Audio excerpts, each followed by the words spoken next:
Welcome back to Mortalys Dead Worlds. In our last session, the Harbingers, feeling they'd already gone too far to turn back, decided to continue your exploration of the Halar Manor. And after carefully attempting to pick the lock on the chests in Halar's office, you smashed them open to reveal gold gems and important documents referencing the sale of sculptures and statuettes from the manor in Los Muertos to locations all over Mortalys. And that, combined with the fact that most of the statues in the house were actually petrified people, was proof enough that the Halars had brought the slave trade to Los Muertos. As you discussed returning with proof in hand, however, a scream broke out from the depths of the house, which prompted DPO to confess to the group that he'd detected evil in the bowels of the mansion, and the group headed to the cellar, where they immediately took note of a concealed entrance to a hidden area. It took some time to find a way into the dugout tunnels behind the cellar, and as you did, you found yourselves face to face with two more stone gargoyles and a wild Medusa, much larger than their civilized cousins, with a snake's tail instead of legs, and far more powerful.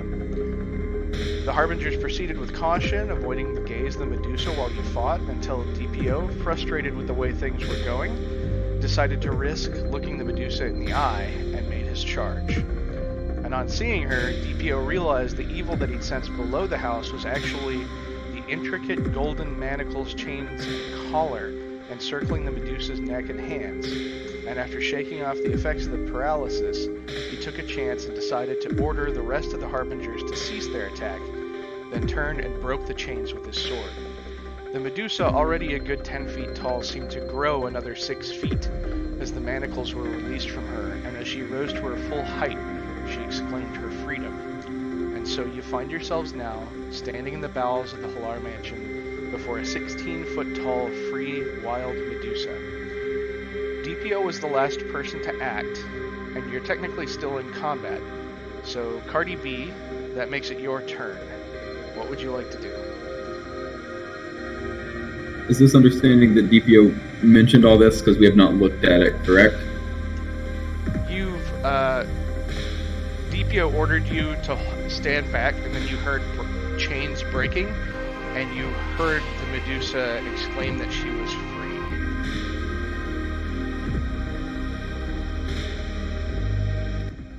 So she speaks common? She did speak common.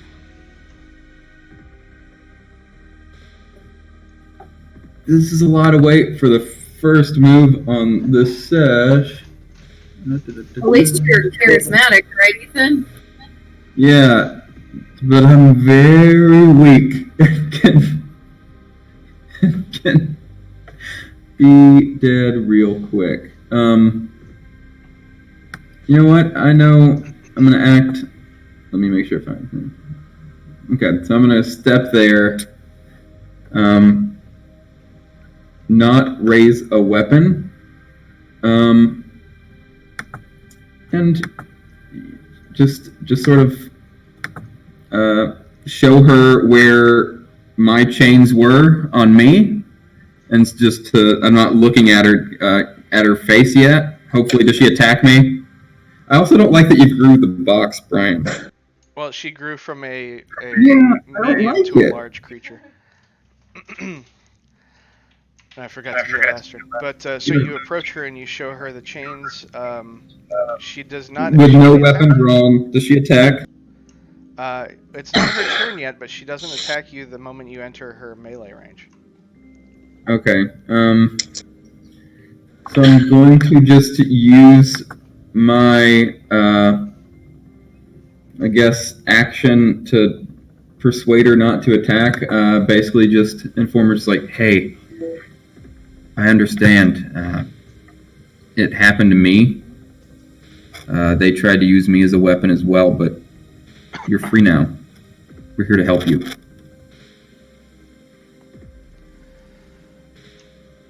To help me?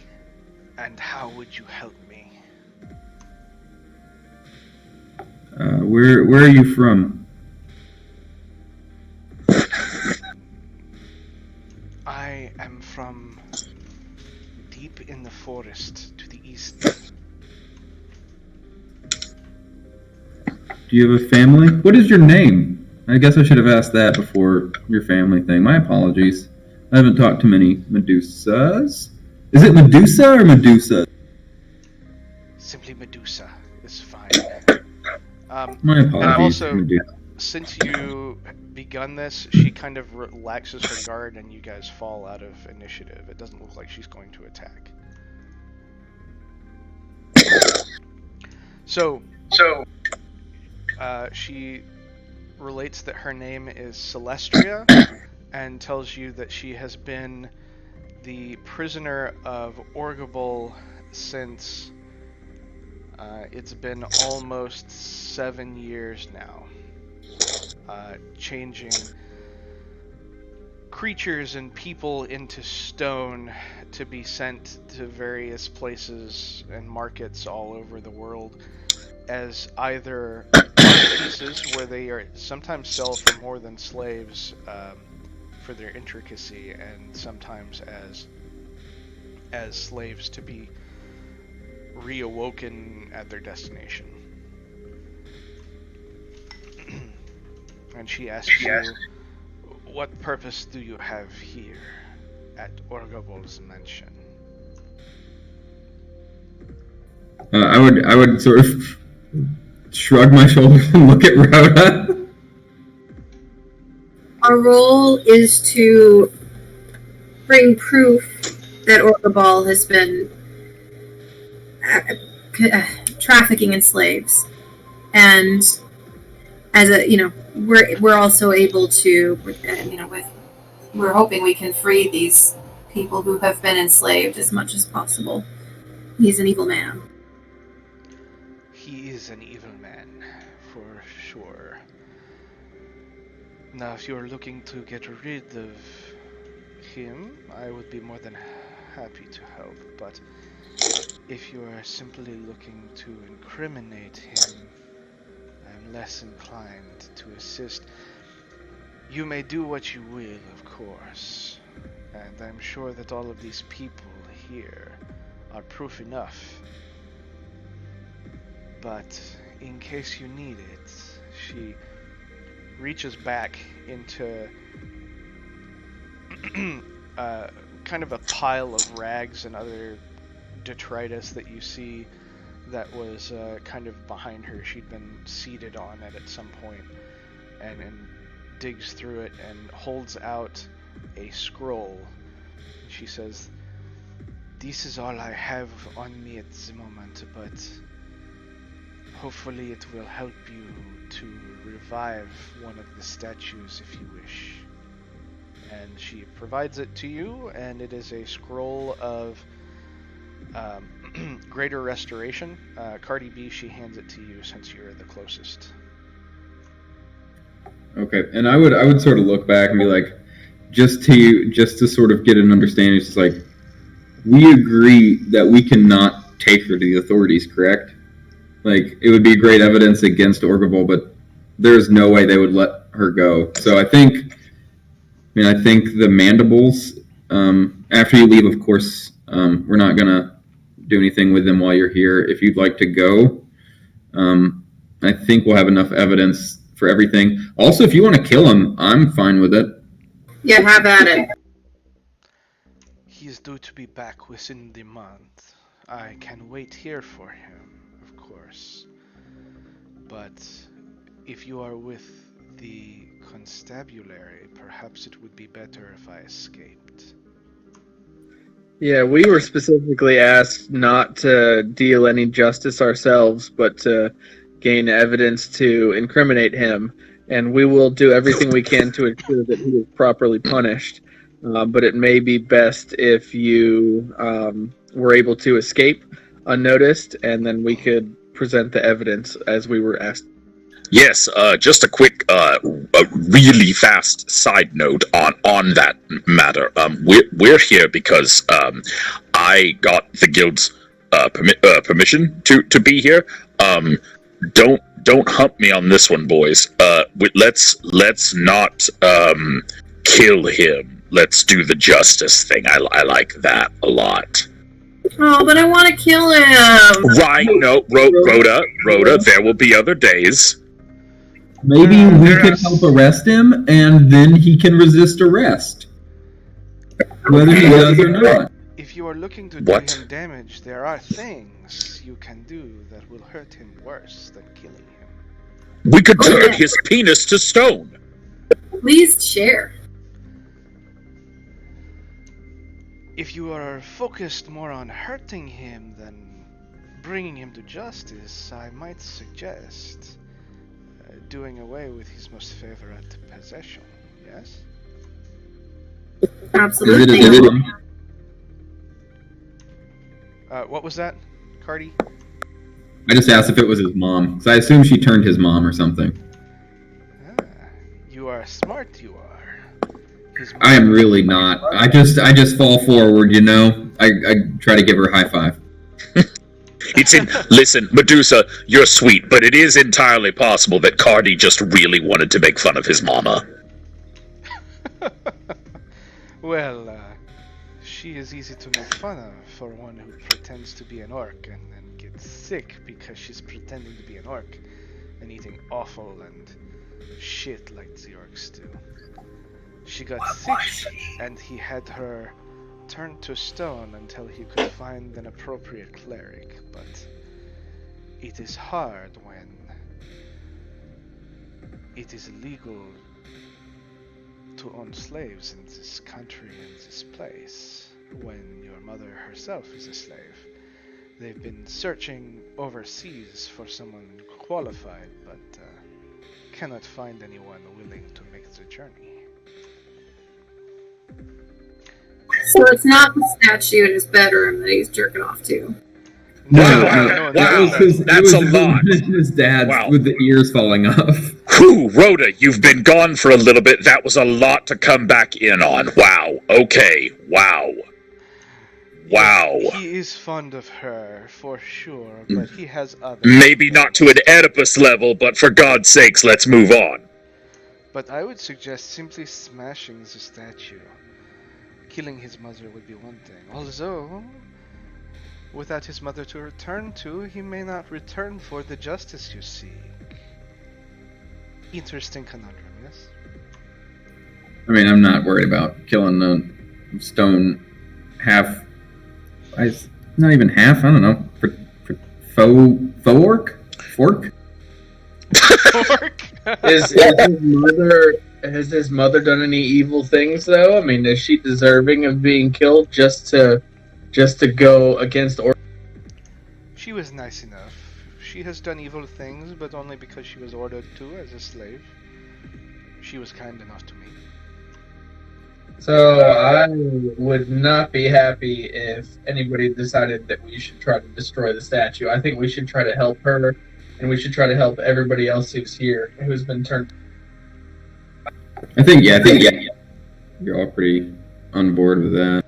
I agree. Brian, The statue is too much, but I think if I were to take it somewhere and put it in the safekeeping of someone I trust, that might be enough for him because he would no longer have it in his possession. Well, if you do... Brian, I want to. Oh, sure, go ahead. I want to cast Cure Wounds on the Medusa. Okay, go ahead. All right. She will allow you to move up to her and place a healing hand on her if you tell her what you're Cool. doing. Medusa, I am. It is Medusa, right? I am called Celestria. Celestria, I'm sorry, I was in the back and had a hard time hearing you. I did, however, hear that thing where Rhoda suggested that. Well, I'm not going to talk about it again. So, I am a cleric. I would like to heal you. It's not much, but it's something. For the unfortunate circumstances you have been imprisoned under. I would appreciate that. Also, I apologize for catching you on fire. Right. It is Well, what it is. like I said, it's not much. It's 4, but let's pretend it's the thought that counts.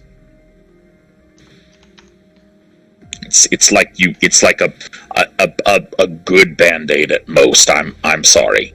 Every little bit helps, thank you. Sure, yeah, that's what I tell myself. She still looks really banged up, but... Yeah, thanks for... But she Neat. does look a little bit better. Some of her Is there a cuts- noticeable way for her to get out? There is an entrance to her north above you there, where those barrels are kind of pushed off to the side. She could probably slither through there. You had a hard time moving those barrels, but you realize, looking from this side, there is like a hinge that's like a one-way hinge with like a gear attached to it, and you realize it can't be pushed. It can't be pulled out. You have to like push a lever and it goes out. So she can manage to make her way out that way. I can cast invisibility on her for up to an hour, just so she has some time to get out before we bring anybody here. I just don't want her to get caught in any crossfire. She would greatly appreciate that, for sure. And if you had any scarves or rags that she could use to cover her eyes, even while invisible, if she happens to catch somebody's gaze, there's a chance that they would turn to stone.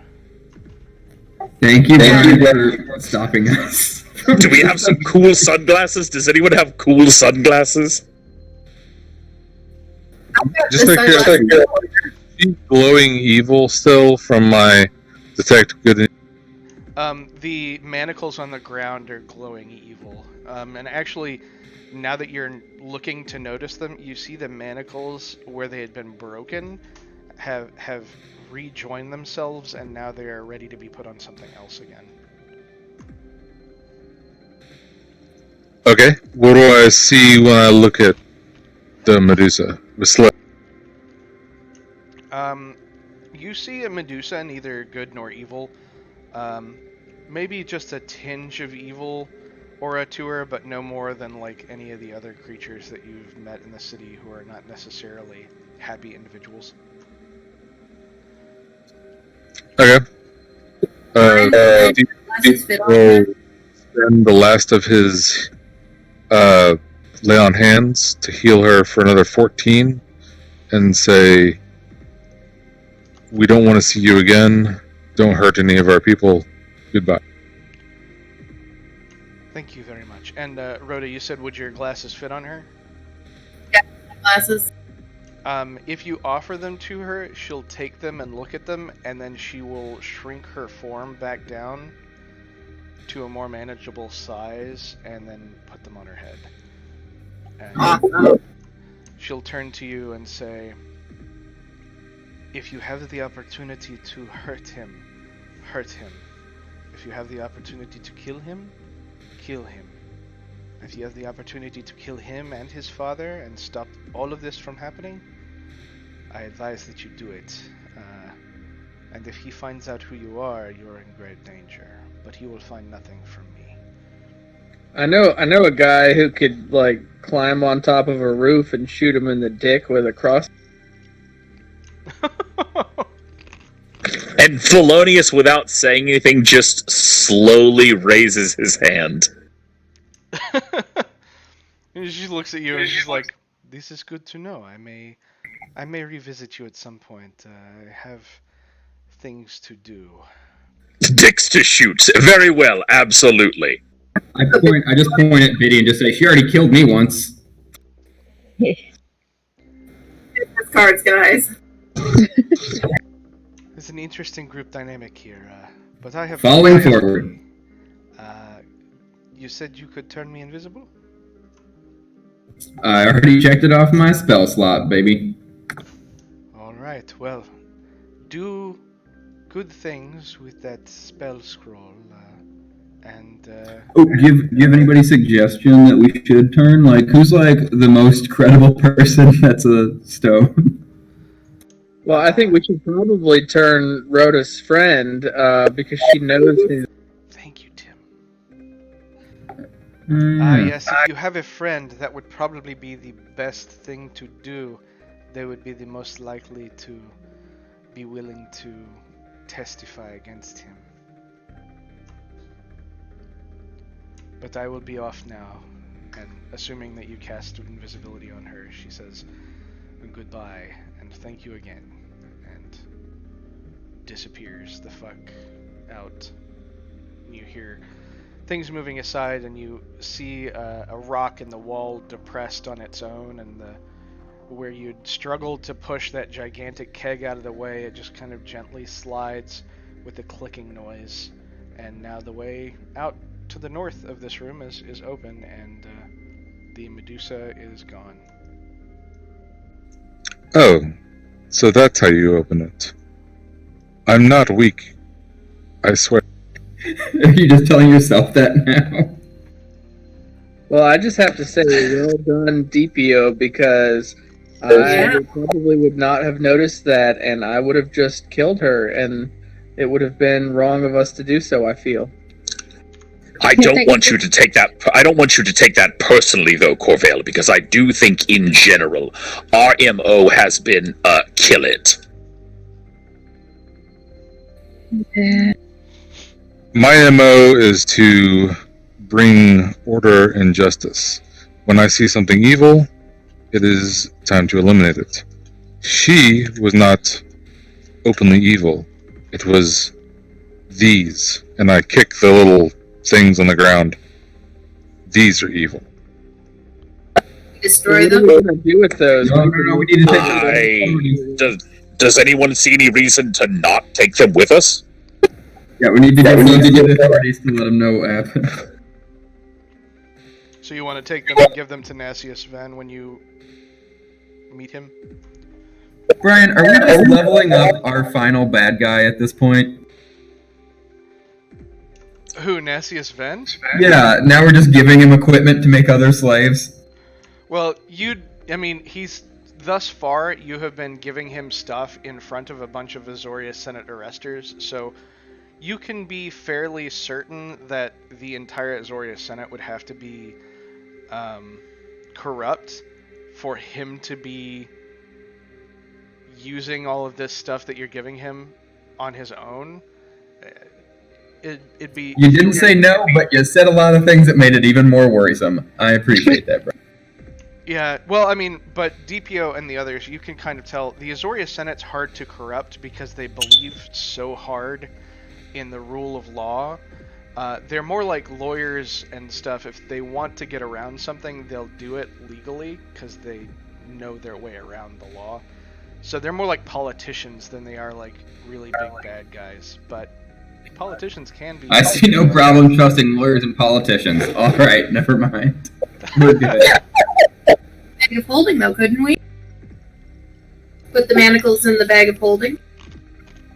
Yeah, I'm not scared to touch him. It's a matter of how much stuff you want to give him to cinch the case against Orgable. The more evidence, the better. We're definitely figuring out how to take them, but I don't want to touch them bare hand. I do think the bag of holding idea is good. I think I also have Mage Hand.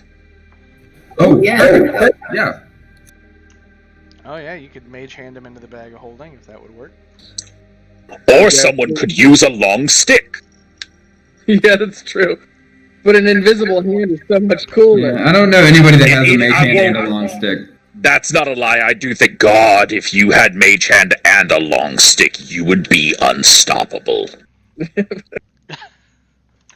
Not really befitting my character's low intelligence, but hey, those rags on the ground that she was rifling through. Why not touch it with it? No, I think that's pretty low intelligent after Corvell's like casting mage hand and you're just like, here's these racks. It's a simple solution for sure. Wrap them in rags. Rags are right here. Can we do some more investigation right around here to see if there's anything else? Yeah, absolutely. So DPO, the box that you were standing on that you'd kind of half opened and crushed open, and that Biddy's spore cloud is kind of eating the rotting away the wood of. You can see there is. I am walking here. There is a woman in that box who is only half petrified, but she's slowly turning to stone, and she looks really afraid right now.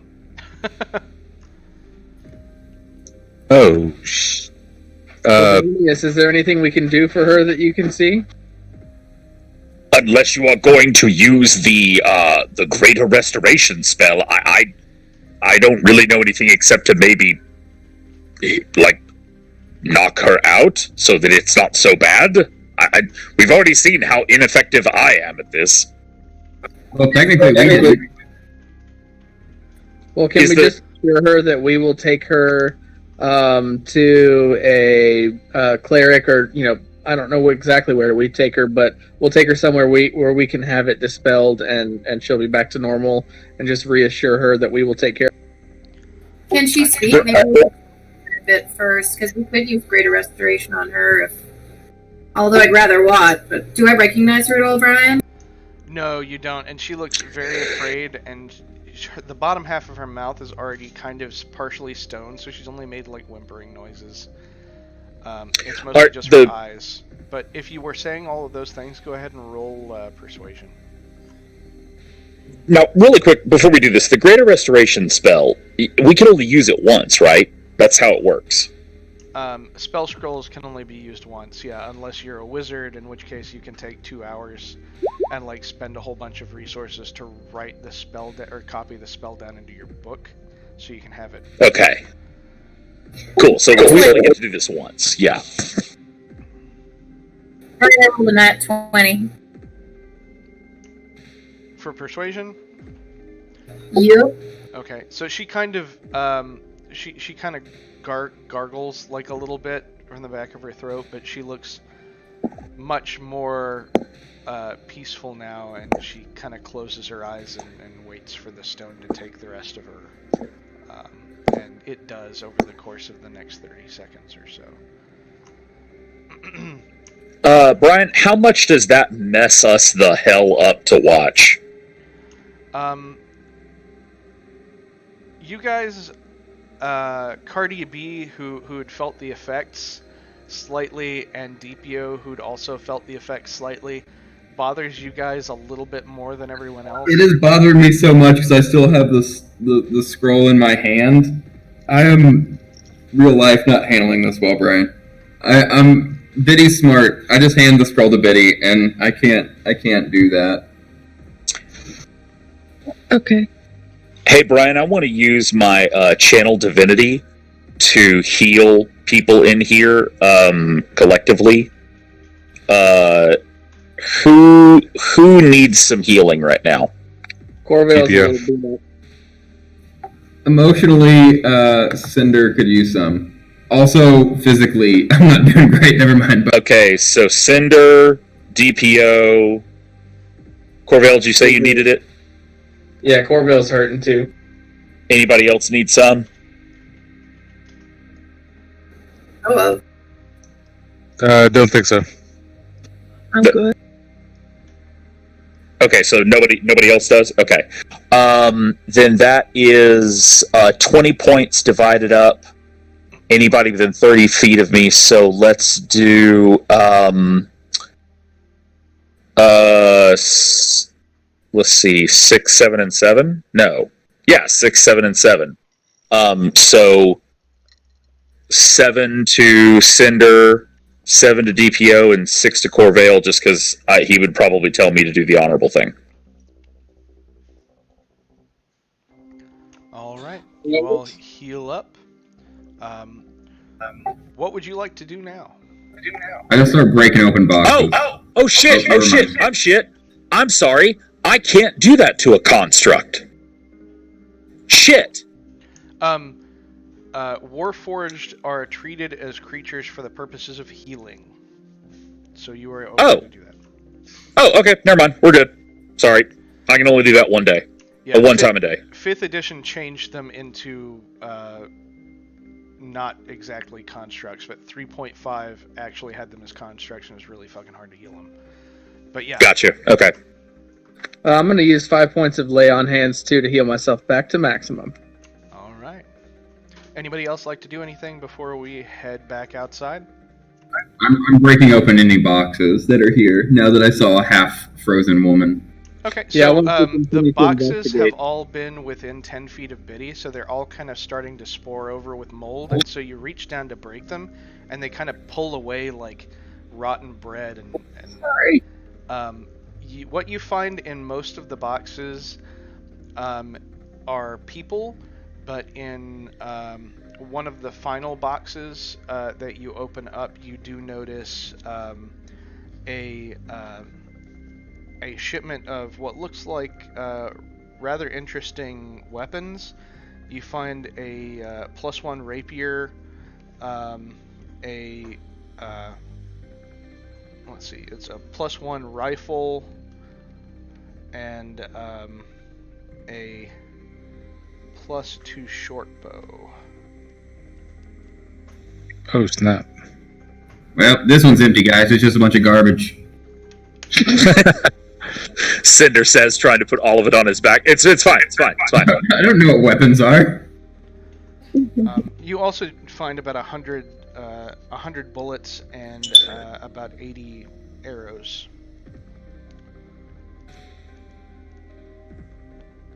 Okay, I just realized I don't have Mage's Hand any on this build yet. Just FYI. So you had to use hand. Rag hand. Mike is now a genius again. Okay, so you successfully use rag hand to place. Are the no? I'm just kidding. And as you grab them with your rag hand, suddenly you feel that the rag is incredibly dirty. As long as it's not sticky, I'm fine.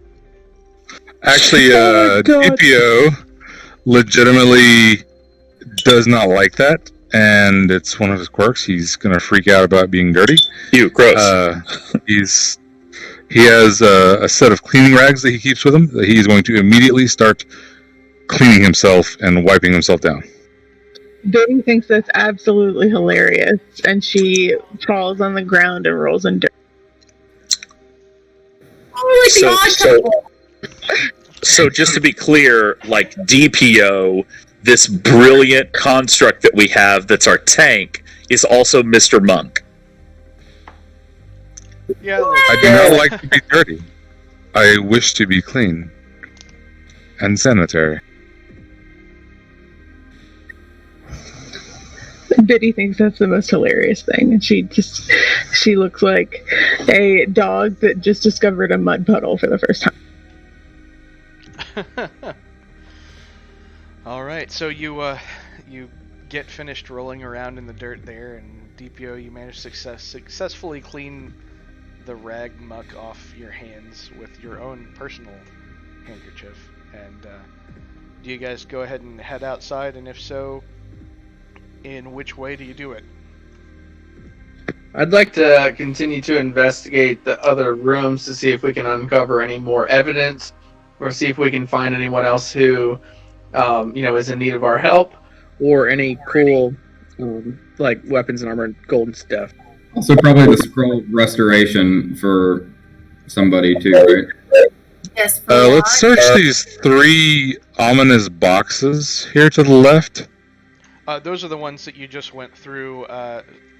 All of the boxes that you see on this level contain statues of people packed in very well as if ready to ship. And those 3 over there, 2 of them contained statues of people, and one of them contained the weapons that you found.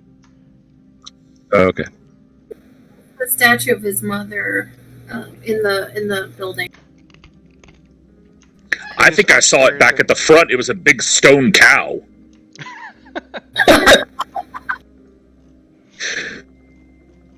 No, Does anyone have a freaking spell or anything like that? What? Like a spell to break something down? Sorry, what were you saying? I was just wondering where the statue was, but also if anybody had a spell to like shrink something down. I'm not sure about the spell to shrink anything down, but the statue is up in Hlar's room, by his bed on the 2nd floor. Everybody go ahead and roll me an investigation check with advantage, since there's nobody currently in the house, so you can take your time.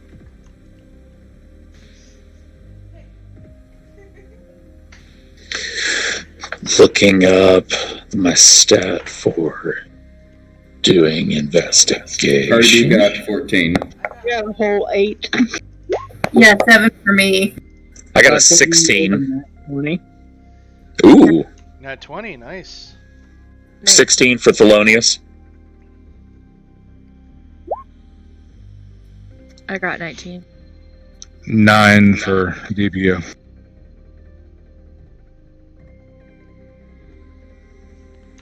Okay, so with those scores, you are able to find a couple of things that you'd missed before. In Halar's room, you find in a chest in his closet a set of noble clothing that would be worth about 50 gold, and a bag of gems worth about 300 gold underneath his bed. In the taxidermy room, you find a statue of a small dog that seems to be magical in nature. And though you do find a few extra documents, that one hoard of documents in the hidden room that merely uncovered was the biggest stash of evidence that you could find, aside from getting an eyewitness. You do find probably a total of just random gems laying around, and money and jars and things like that. Probably a total of an additional about 110 gold, and that pretty much covers it, unless you are looking for something specific that wouldn't be like something of value. I cast Identify if I have 10 minutes to that weird dog. Okay. Unless you don't want me to, then that's okay too. Well, that's okay. I'll just touch it. Alright, so this is a figurine of wondrous power called an onyx dog. It's a statuette of a small dog big enough to fit in a pocket. If you use an action to speak the command word, which is bark, and throw the figurine to a point on the ground within 60 feet of you, the figurine becomes a living creature. If the space where the creature would appear is occupied by other creatures or objects, or if there isn't enough space for the creature, the figurine doesn't become a creature. It's friendly to you and your companions. It understands your language and obeys your spoken commands. And if you issue no commands, it defends itself but takes no other actions. It exists for a duration specific to each figurine. Let's see. At the end of the duration, the creature reverts to its figurine form. If it reverts to a figurine early if it drops to 0 hit points, or if you use an action to speak the command word again while touching it. When the creature becomes a figurine again, the property can't be used again until a certain amount of time has passed, as specified by the figurine's description. So for an onyx dog, the statuette can become a mastiff for up to 6 hours. The mastiff has an intelligence of 8 and can speak common. It also has dark vision out to a range of 60 feet and can see invisible creatures and objects within that range. Once it's been used, it can't be used again until 7 days have passed. Also, it has a tag on its neck that says Pokey Moon. It's a Pokey Moon. I don't know what that is. I think that's actually the bag of wonder, where you can just throw a bunch of fuzzy animals out of it, and they're balls. You can buy one. I looked at it. If we find more of these, we really should catch them all. I feel like Corvale would also want to. I'm terrible with names.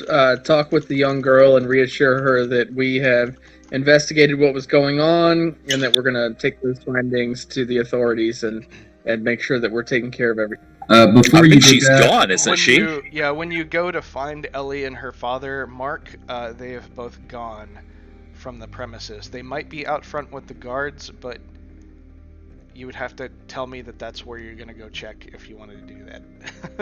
Listen, that one's 100% on me. I did tell them to leave. no All right, good. all right. Yeah, we don't want them here when the authorities are here. Yeah, maybe that's for the best then. And I put the stats for that dog into the Horde chat.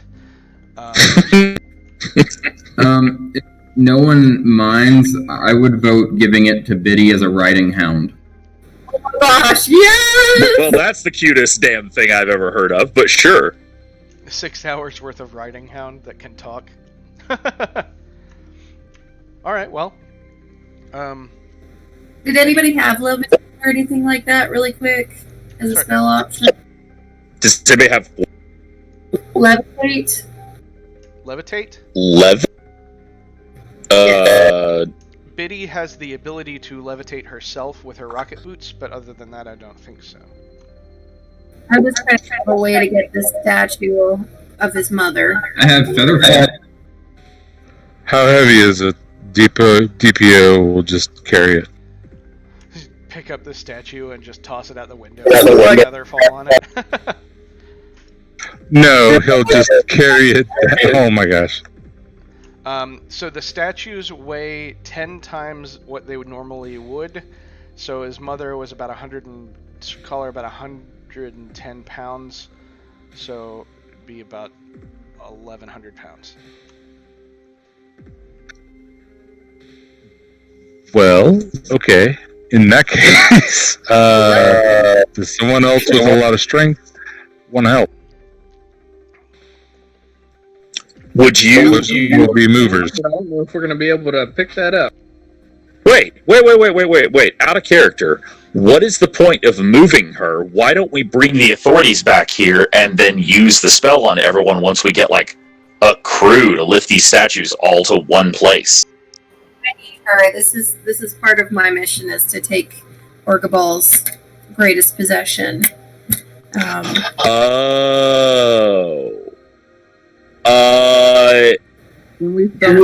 is. She's too heavy for the bag of holding, isn't she?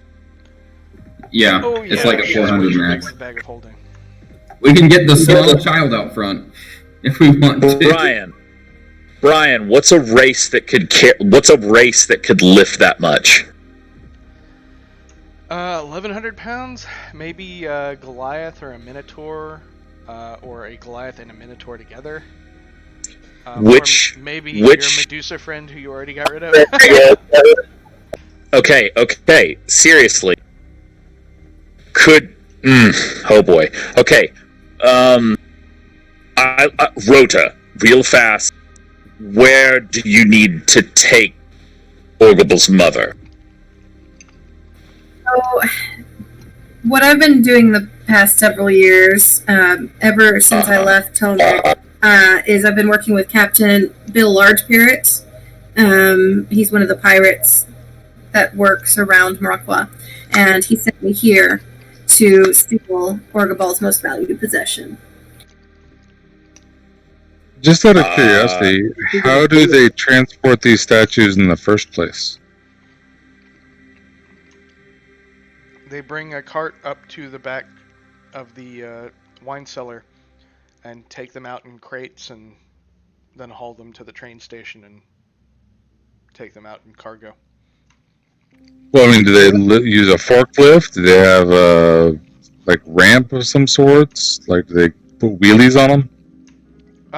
You don't know. You just know that they were set up with carts and straps in the cellar. But the stairs and the doors are all big enough for maybe one of those loaders that Thelonious was piloting. He could probably fit through that with one of those, and they seemed... You hadn't really seen one before, but you'd only been to the docks that one time, and it was in a warehouse just kind of abandoned, so it might be a common piece of equipment. Can I try to persuade Rota for a second? I don't want to roll anything, just talk to her. Just be like, hey Rota, don't you think his freedom is his most precious possession right now. That's true. I'm kind of not okay if the mother is not an evil person. I'm not okay with giving her to a pirate.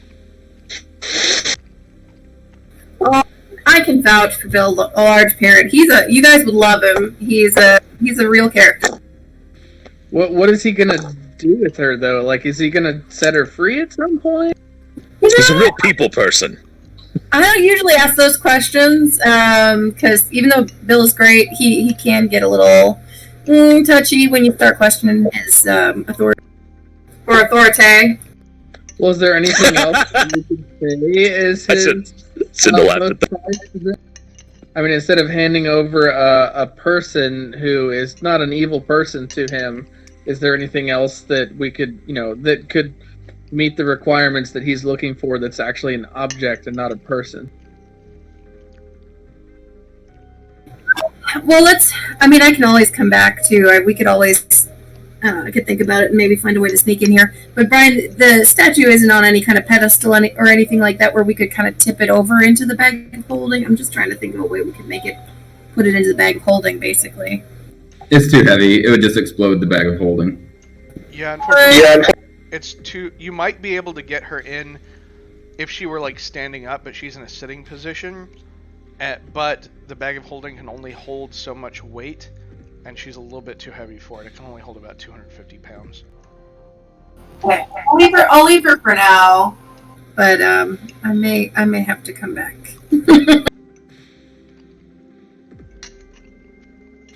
Maybe I can come up with some sort of provisions or something to help with this. But yeah, let's go get Watt. Let's go see if we can unfreeze him. Okay. So, unless if there's anything else y'all need to look at.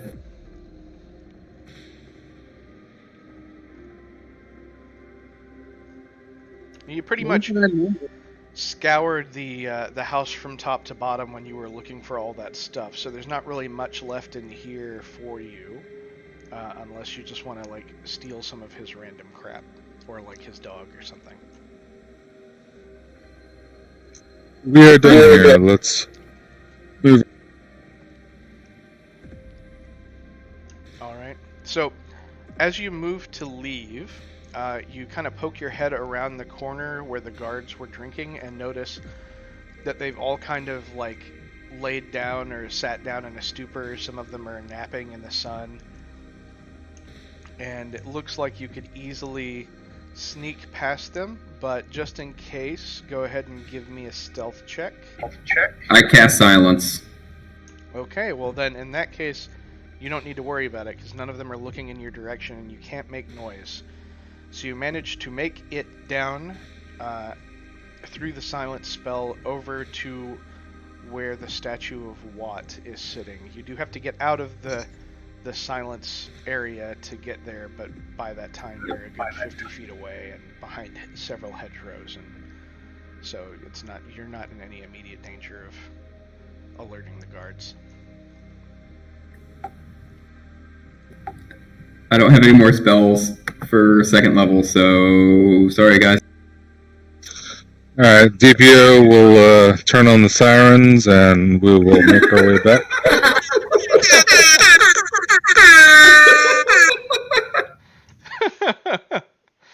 No, really? No. You all put this on me. It was not my desire. You all made me. It's hard. Who is going to try and read the scroll to awaken Watt? Has to be a magic user. Is Biddy back yet? Or is Biddy... Watt, okay. wake up. Biddy canonically has the scroll now. Hey, can I get any help from my the awesome Gugnir that I made a pact with, maybe to. So you want to implore him for some assistance with this? Wait, the what now? Gungnir, the spear. Oh, okay. Never mind. Carry on. My magic spear, it is based off of a divine being. I'm wondering if he may be able to assist so that we can make sure that we can wake up. Okay. Go ahead and roll me percentage dice, if you would. How do you do that? So, you should have. Do you have physical dice? No, but I have a D100 here on roll 20. D100 will work just fine. Well, 20 can do any dice. 57. How much? 57. Okay. All right. So as you inquire with Gungnir for the assistance of Odin in the awakening of this young man's statue, Biddy pulls out her scroll and begins to silently read over it. And while it seems rather difficult to read, Biddy, at first, as Corvale meditates, the scroll begins to glow with a slight purple energy, and all of a sudden the wording and the verbiage becomes more clear to you.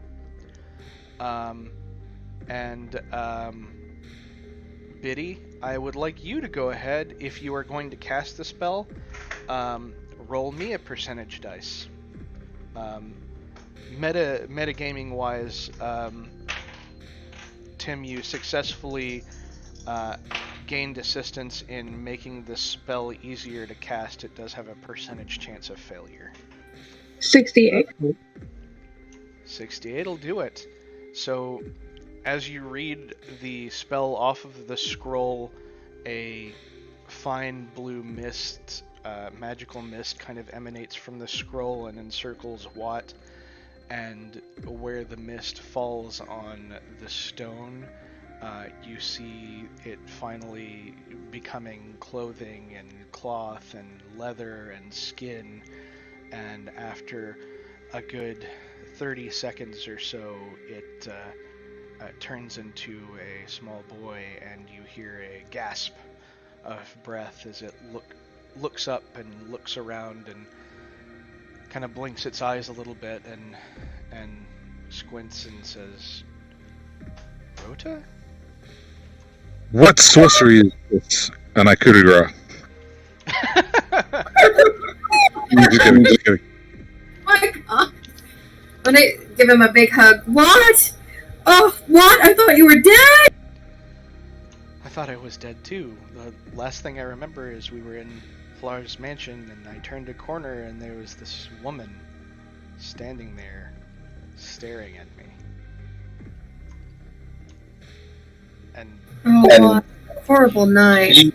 not to, be rude or anything, but you look a lot older. Oh, what? And I put my head in my hands and I tell him, it's been years, Watt. It's been years. Oh, do you know what happened to Margot? She was with me when this happened. We haven't seen her anywhere. I thought she was dead. I thought all of you were dead. Well, she was with me in the hallway. Last I remembered, maybe she got whatever too? We haven't seen her here. Oh. But it's possible. Where am I? We're outside of Los Muertos. We're at Orgabal's summer home. Oh, we're a world away. Oh, what do we do now?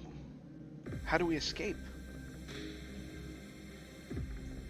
You'll have to come with us. We're going to the authorities to turn in Orgabal with evidence that he's been enslaving people. You won't just pay him off, do you think?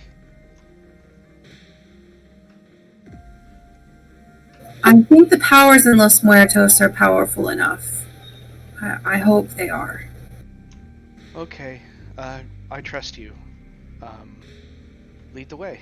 And he kind of attempts to get down off of the pedestal, but his muscles, if anything, have atrophied a little bit, and he kind of stumbles and needs some assistance. But you manage to get him down off the pedestal, and you can get him walking out towards the front gate if you'd like. Yes, let's piece out of here, guys.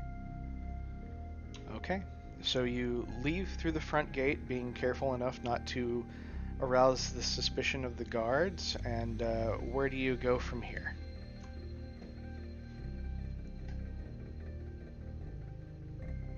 Unless, of course, you guys want to press that button. You know, the one in the statue? I think we already found out that it wasn't good, right? Yeah, it's probably not a good idea. Yeah, I trust the girl that we spoke with. I don't know why, but I feel like she was telling the truth, and that it's just a tool to kill people that Orgable doesn't. We're supposed to head to, I think, Percy's Tavern, right? To meet with Octavius' scouts. Yeah, to meet with Nasius and the Azorius Senator Esters. So you guys want to head that way? Should we leave anyone here to make sure that they don't come back and take any of these statues? Well, currently you haven't alerted any of the guards, and Mark and Ellie have escaped, but Mark owes you one for saving their lives on the train. So no one in particular is around to have discovered much of anything yet. You'd probably be safe to head that way now, but you could do that if you wanted to. Well, I'd say if we just move quickly and make sure that the authorities come back with us quickly, then we should be fine. Yeah, Take those statues in. All right, so you head back towards Percy's Tavern and rendezvous with Nasius. On the way there, you don't really encounter much of any resistance. It's only a couple of blocks off, and Nasius and the arresters seem to be out in presence in this area, so there aren't any kind of rough-looking people around, and plus this is the nicer side of town. So you manage to make your way over to Percy's Tavern without issue, and upon opening the doors, you notice a cadre of Azorius Senate arresters, all sitting, weapons drawn and ready, and Nasius waiting in the corner, and he waves you in and says, "Welcome back. Did you find the information you were looking for?" Yes, we did. We've got plenty of papers and other information to prove his guilt, and we would like your assistance as soon as possible to rescue some people who have been turned to stone on the premise. There are actual slaves on the premises. Turned to stone, you say? Yes, there are quite a few people there that are in need of our help.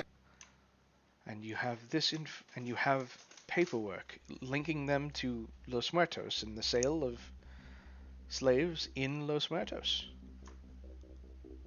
We have quite a bit of paperwork. We haven't read over all of it. We assumed that you would want to read over it. Here.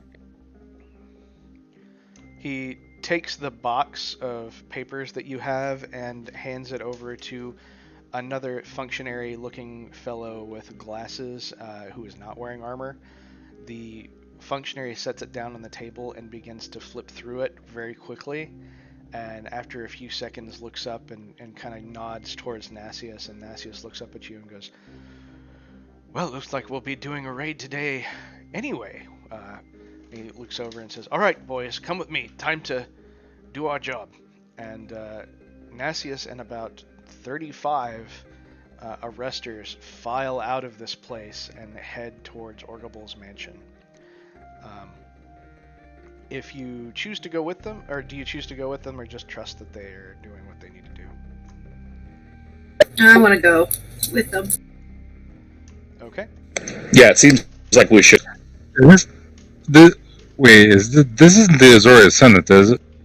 Yes, these are the Azorius arresters with Nasius Ven. Okay, cool. DPO will want to go. Okay. So, DPO, you kind of fall in with the rest of them and head out, and with the rest of you trailing behind. They very quickly bust through the gates, pouring left and right, and kind of scouring through everything. And Nasius hangs back with you and says, "All right, I'm going to need you to point out all of the statues that you found that you believe are people, and if you've run up against any traps or any issues with guards or anything, I need that information before I allow my men to go into the house." Are the guards still sleeping at this point? The guards, because we tried to sneak in without any bloodshed. So the guards were drinking when we entered, and they were no problem. Good to know. The guards, as far as we can tell, are just hired help, so they may not even know of the entire issue here. So he kind of circles a few men around and tells them to wrangle up the guards where you told them that they were, and I assume you reveal information about the trap that you found on one of the minstrel's instruments, and you pointed out various places where you saw statues and gave them the full report, essentially. Yeah, tell them that the Medusa is also no longer a problem. DPO recites everything he saw, minus the Medusa, in annoyingly detailed fashion. And what would that sound like, DPO? 3 steps in, to the right, there's a statue. Pew pew pew pew pew. 3 steps in, left, is a dwarf. There is also a Medusa. This may be real, maybe not. Who knows? Next up is this one, and it just goes for hours. It requires you to enter this room 3 hops this time. Right foot, left stop. Cha, cha, cha. All right, so you kind of oversee things, and especially the removal of Lady Halar from Halar's room, and oversee it being put on the cart. Nasius tells you, since DPO gave the full report, that if it comes down to it, they will have to unpetrify Lady Halar, at which point, if you wanted to speak with her before the disease took her, they could alert you if that was going to happen. Yes, I would like to be there when that happens. Okay. So you hear them going in and rustling through some things, and you hear a little bit of shouting, but it's just mostly, room clear, room clear.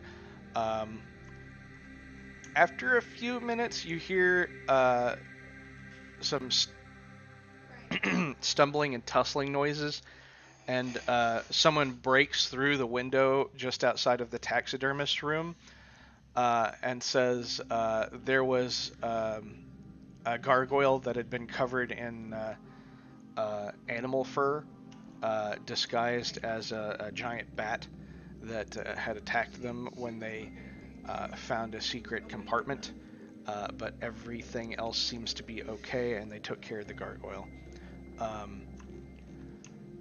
Nasius tells you that basically you performed above and beyond, and that if you would like to report back to the tower and Octavius on the morrow, as it's getting a little late today, that he would be more than happy to provide you with the full reward that you deserve. That seems fair. That sounds I very hand good. him We some really pamphlets appreciate it. for my concert. He takes the pamphlet from you and looks at it and says, "The Harlequin, eh? I hadn't been there not since I was young. Well, maybe I'll check it out tonight." Side stage. Hey, out of character real fast. Before we jump ahead, we don't need to do the concert anymore for Cardi B because it was a distraction. We're still doing it, right? Oh, hell yeah. If you say that out loud, Cardi B would use his first blade that he has ever used in his life. Sure. Yeah, absolutely. No, we're still doing it. No, don't. We're still doing it. Yeah. And actually, Nastius looks at this and looks back up at you and says, "It's very interesting that you are able to get inroads here. This may prove extremely useful in the future. I'll be there, and I may bring some men with me as well. In plain clothes." I made a mistake. I invited cops to a rave. I'll ask if any of them know you. Maybe some of them know you.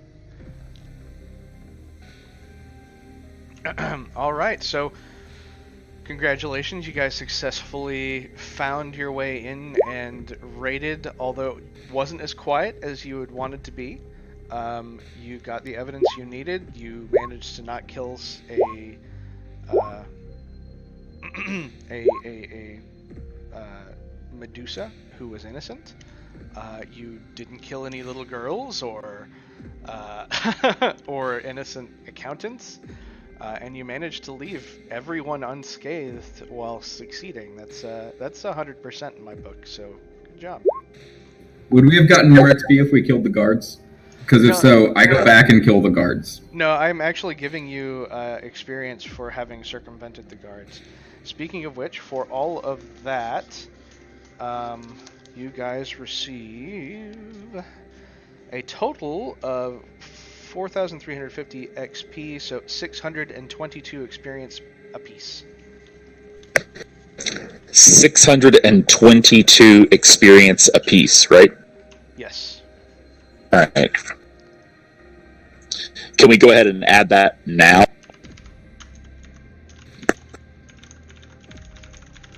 Yeah, you As can. opposed to like end of day. Yeah, I don't think any of you are going to level up as a result of it, so it shouldn't be a problem. But you're getting pretty close to 5 now.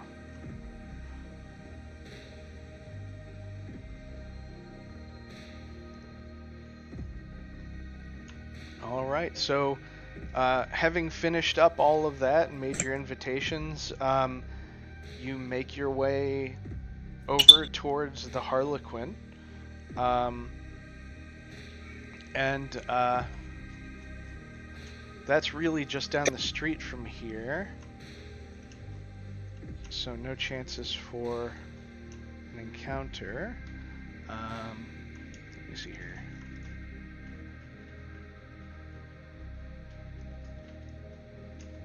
Just gonna move you guys to this Have we new taken area. any sort of a short rest by chance? Sorry, say that again?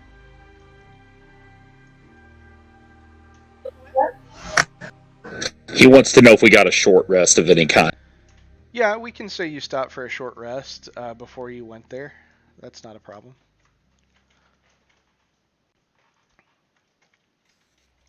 How do you select a short rest in Roll20 or blah? Do you need beyond?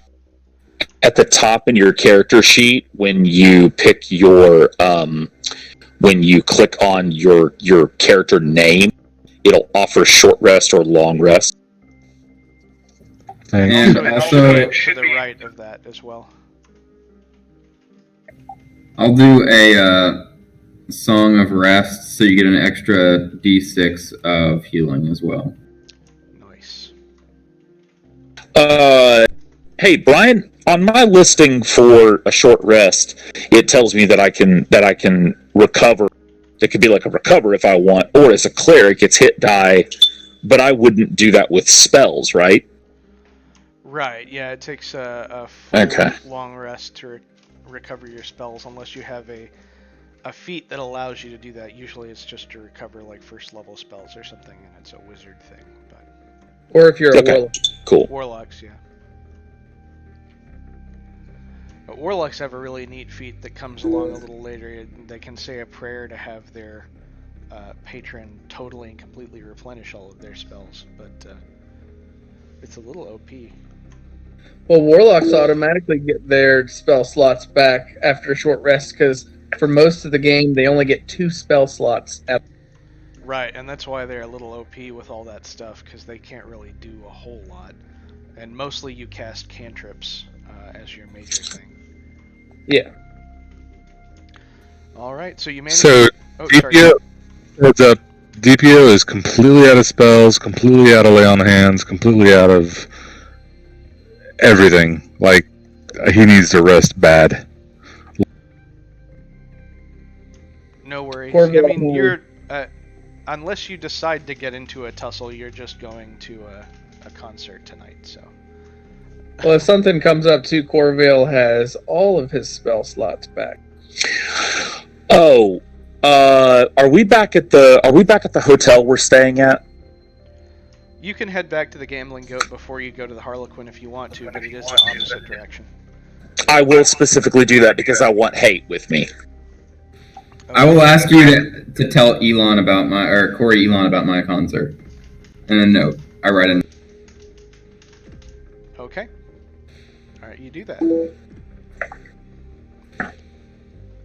Alright, so you manage to make it back to the Gambling Goat, gather up your things, have a little bit to eat, rest a bit, and head back out towards the Harlequin. As you... Sorry, go ahead. Brian, can I check Watt really quick and see if he wants to just stay at our hotel and rest? I'm assuming he's with us. He'll look up and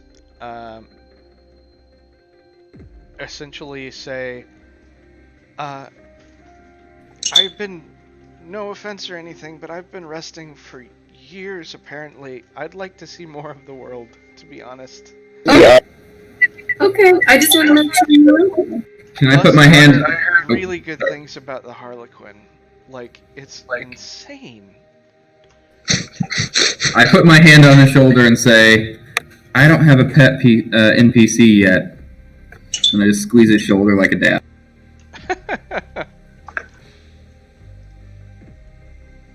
Alright, Rhoda, are you going to bring your pet with you as well? Yes. Oh yes, Peprax is coming. And Cardi, if you need any pyrotechnics or anything. I'm a magical brass dragon, but I appreciate it. I know. I didn't realize that to begin with. I'm more of a fan of the fact that Watt was like, I've been frozen in stone for some time. I want to get turned. I think he was talking about sexual intercourse. How old is Watt? They were like between 10 and 13 when they got caught, right? Something like that. Oh, how old is he now? Did he like wait for 5 years? That technically looks like 18. Rhoda, would you be confident in saying that Watt is your Alan Parson from Jumanji? My gosh, yes. Okay, cool. That's what I thought. What year is it? But alright, so you managed to gather up everything that you need and you head over to the Harlequin. At which point you enter into this huge... So it looks like a circus tent from a distance, and it's painted in different reds and oranges, kind of a flamey theme. But as you get closer and closer, you realize it's bigger and bigger than you thought it was. And then you realize that the tent that you thought was cloth is actually made of stone, and this is just a huge permanent circus tent.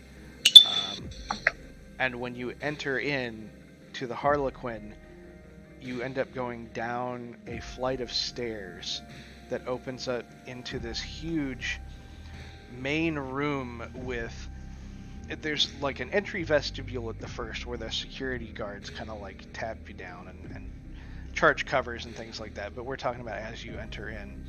There are these cages suspended above the main space, which is, almost 100 by 100 foot square.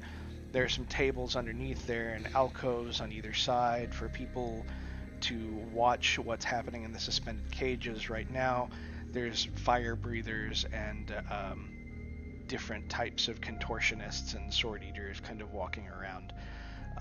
They're down towards the south end of the stage, or of the room. There are these cages hanging from the ceiling, some circular cages where guys on motorcycles are like driving around the interior of the cage upside down, and some of them in which people are just doing interesting like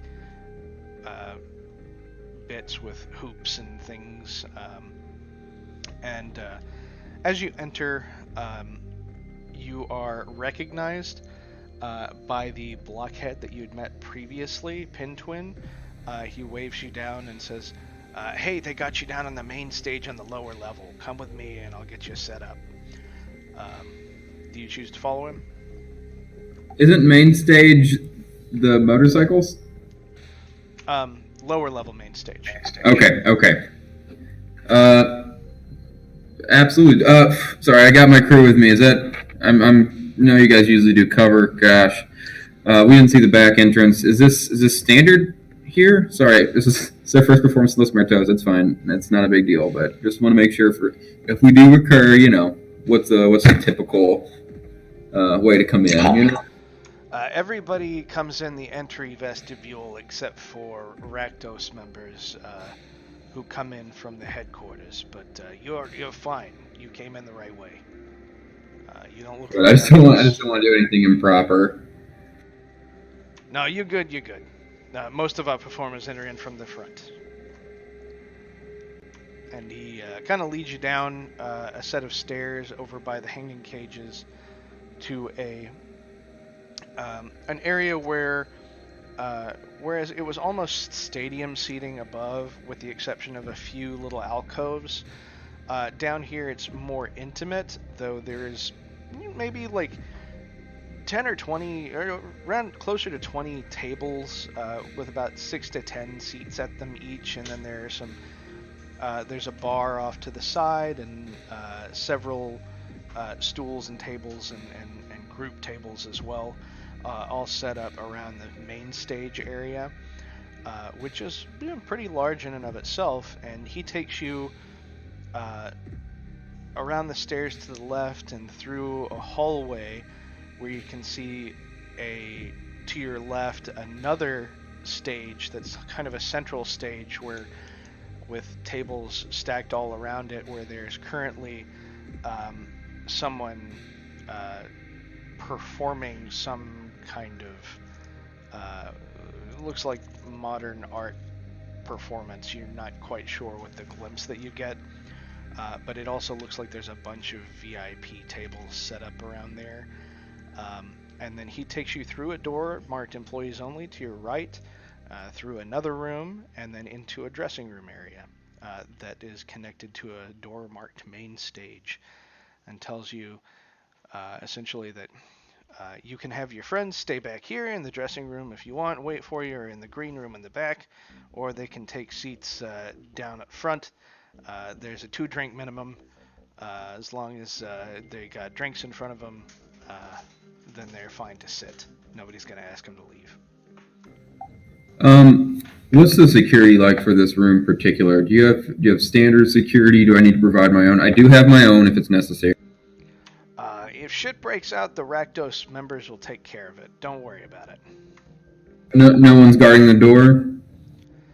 Nobody gets back into the employee rooms without us knowing. Trust me. No, for the main stage. I'm sorry, that was my fault. For the main stage, the performance room. Anyone out of the front door of that, the vestibule for that area? I know you have one in the main. We've got people that intermingle.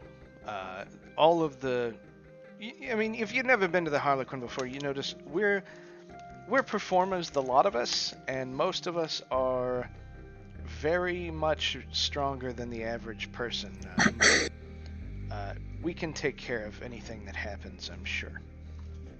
I'm just gonna set a few people up there, not as a big deal. Just it's part of the performance. You'll see. And I wink at. It's fine. It happens.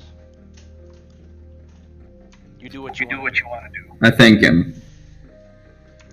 And he nods to you and then leaves by way of the main stage and hops up and kind of goes up to the microphone and pops it a couple of times with a nail, and it gives some terrible reverb and gets hold of the attention of everybody in the room and basically says, here in a little bit we're going to be having Cardi B performing some of his particular musical performance. I'm not entirely sure what's going on, but I've heard he's pretty good. And then he kind of like cartwheels off the stage and wanders off into another room. I look at DPO and Marilee and just tell them, this room now has a new cover, one secret per entrance. Tell them it's part of the show. It is part of the show.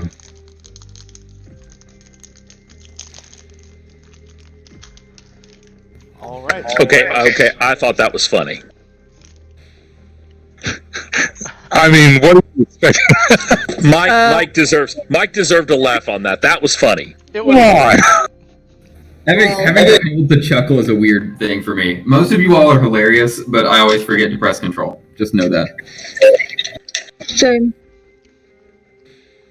Yep.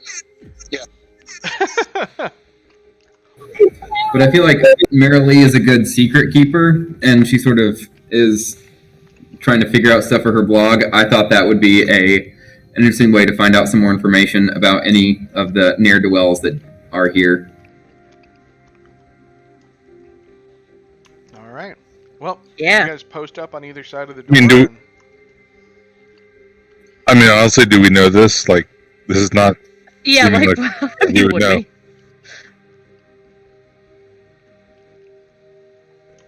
Do you know what? That Marilee has a blog? Oh no, No, they they're know not I have a blog, but the secret thing. Oh yeah, Cardi B explained to you that it now has a cover and that it's one secret per entry. So he kind of posts you guys at the doors. So you're in on it as far as you know.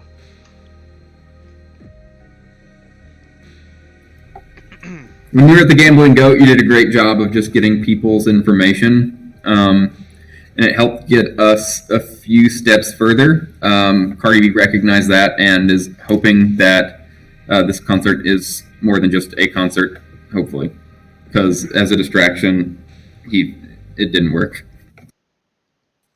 We're the bouncers, is what you're saying. The bouncers and information gatherers. I mean, I can change into a bouncer if that's what you Well, want. we've missed the significance of this completely. Oh, don't worry, so have I. Yeah, Information from people. He is Well, offering that. Yeah, He's you offering got that us you a guys quest. get info. Yeah. Yeah, you got us a quest last time by talking to people. I'm trying to funnel more people in to talk to you personally to try to get as much information as possible.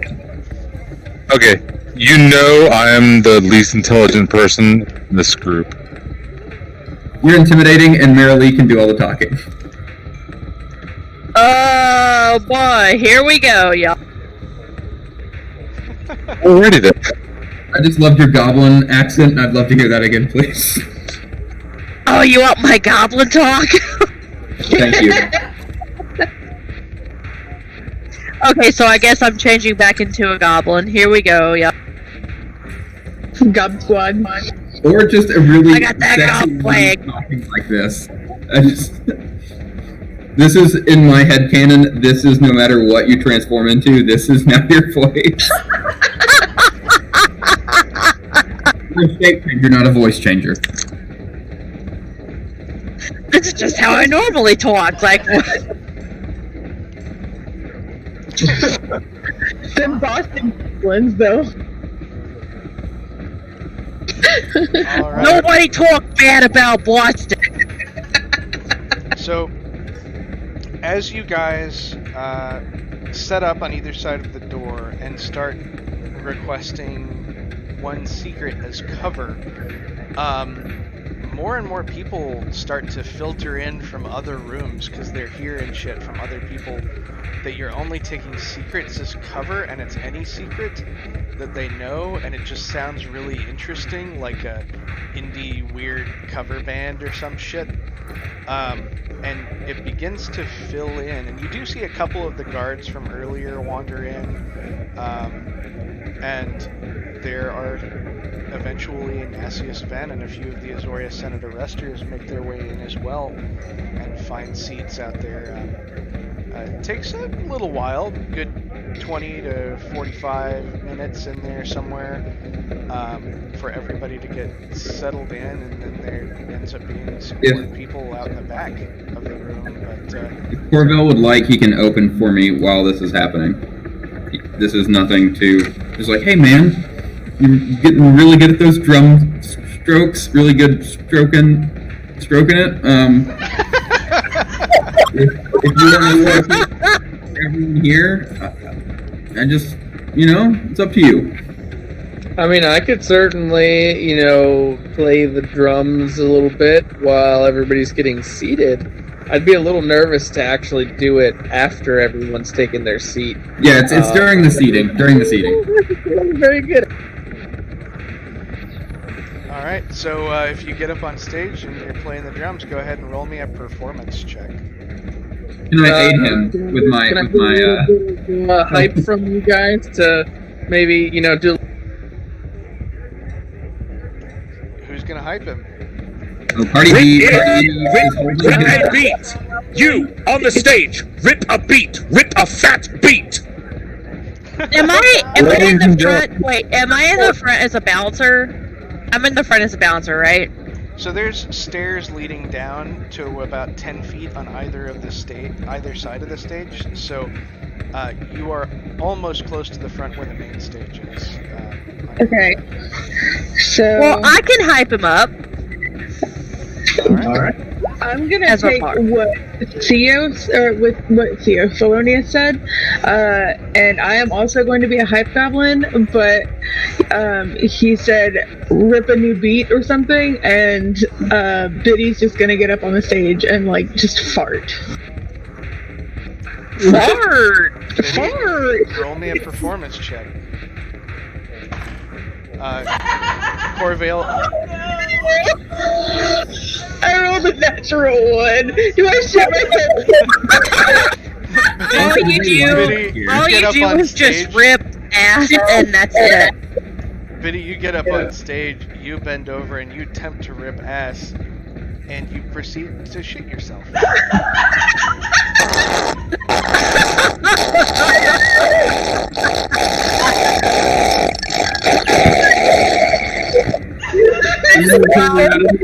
I didn't even. It's part of the UPT. You and Ladies and gentlemen, Biddy Poison.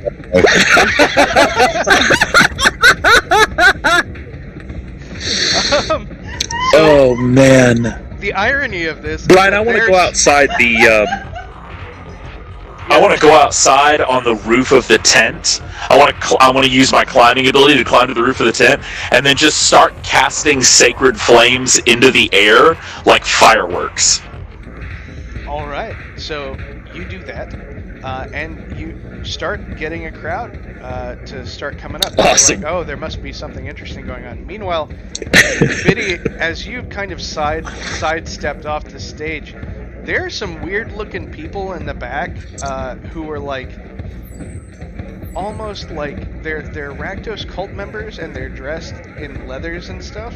But they're looking at each other in approval, and they're clapping. They're like, "Damn, that's some real shit right there. That's amazing."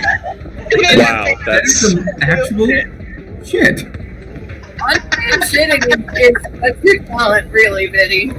Yeah, God. they're just talking to each other like, I would not have had the wherewithal and the like the courage to get up on stage and just shit myself. It's horrible. Holy sh! This is gonna be a show. So They're, so like nudging each I other. I just like, wanna- go get Tom. Go get Tom. He's gonna like this, I think. hang on. I just want to establish something for just a second. We have made a bit of a name for ourselves in this city as people who have done some really incredible feats and done some good for the city. And now we're putting on a concert and one of us just walked up on stage and shit their pants. Does that affect my guild standing? Do I need to remove guild points? Thelonious, I don't know if she said she was wearing pants. Good point. That is, Brian, we're gonna need to know. Does she shit pants or are there no pants? It looks like she's wearing kind of a skirt thing in the picture that she's wearing. Oh boy, that's rough. Yeah, it's like just a wrap. Yeah, so yeah, and a guy comes out afterwards where Corvale is kind of standing awkwardly with the drums, and he just kind of sweeps it off the stage like it's Tuesday night. And Corvale, go ahead and roll me a performance check with advantage since you're being Thank you. muted. Advantage. Huh. Well, I rolled an 18 for the first one, but let me roll one more time.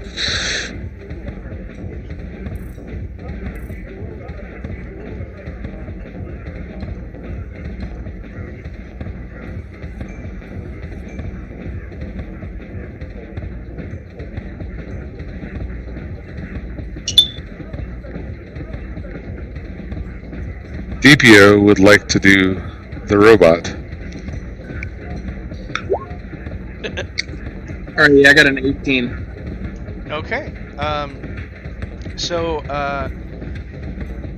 Corvale starts to play the drums, and most of the other people in the house that were like, well, I don't know about this like weird performance art shit, they just start nodding their heads and like, okay, so maybe this is gonna be weird, and maybe this is gonna be interesting, but this is alright, this is pretty damn good. And meanwhile, DPO kind of breaks out into the robot, and if you're really putting your heart into it, you can roll a performance check too, but if you're just doing the robot to do the robot. Brian, I'd like to argue that DPO doesn't have to do the deep. I'd like to argue that DPO doesn't have to roll a performance check for the robot, because if any of us know how to do it, he does. True. But if his performance is too fluid. Oh, that's true. And Well, good old Seven will state that With a 7, people are kind of looking at you and they're like, is he doing that because he's dancing, or is he just doing that because he's a robot? That's the best dance. That's the best version of it. both are right. Does Marilee, I don't know if you've actually, obviously you didn't plan for this, but does Marilee find out anything while obviously you haven't planned any of this, but does Marilee find out anything while she's talking? You do Yeah, find out do some, I? You do find out some interesting information, and I'm gonna send that to you in a DM. Ooh. Pretty soon here, but we will wait until the end of the performance. Okay. So I want to give I was just making, okay. I wasn't sure if you I want to give you the full list of things that you find out at the end of the performance, so that I don't have to just feed you things.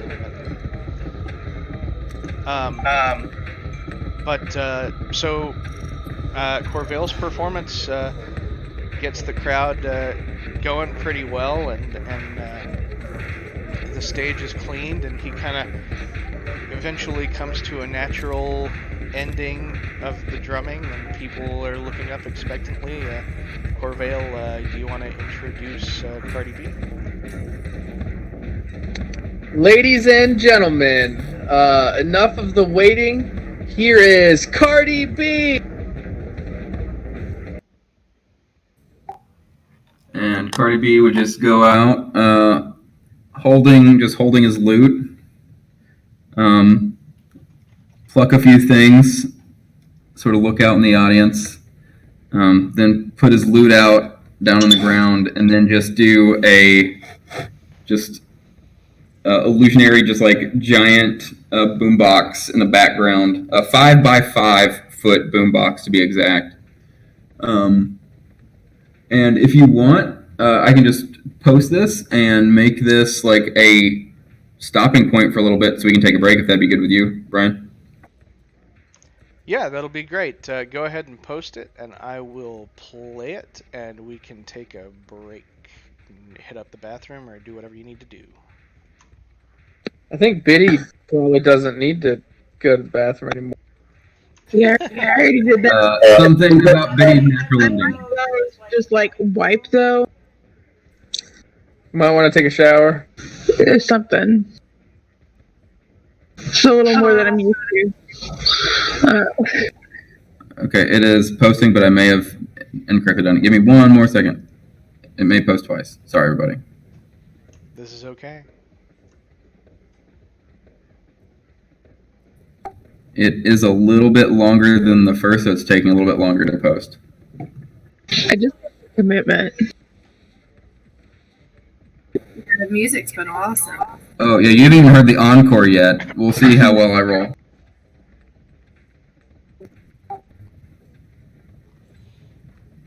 Oh, fuck me in the fuck. Fuck me in the fuck. Ethan, I like The the idea. I like the idea that Cardi B walked out on stage, plucked a few strings on his lute, and went, "It's go time," and then turned around to the boombox, and for just a little while we don't hear anything, and then we just hear Cardi B go, "Fuck me in the fuck." This is canon. Pin Twin kind of walks up on the stage and is like, "Do you need some help with like your sound system setup?" I gave him the double birds.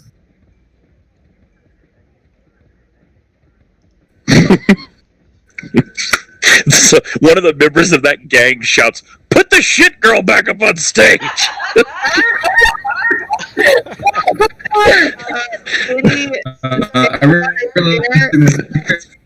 and bows, but she said that's all I had in me for tonight, you guys.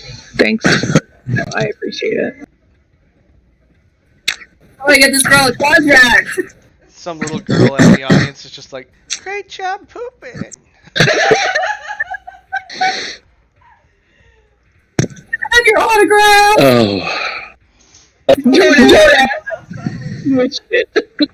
Oh god. Okay. So if we like, we can go ahead and take a break, and I'll pause recording, and then when we come back, we can play the song.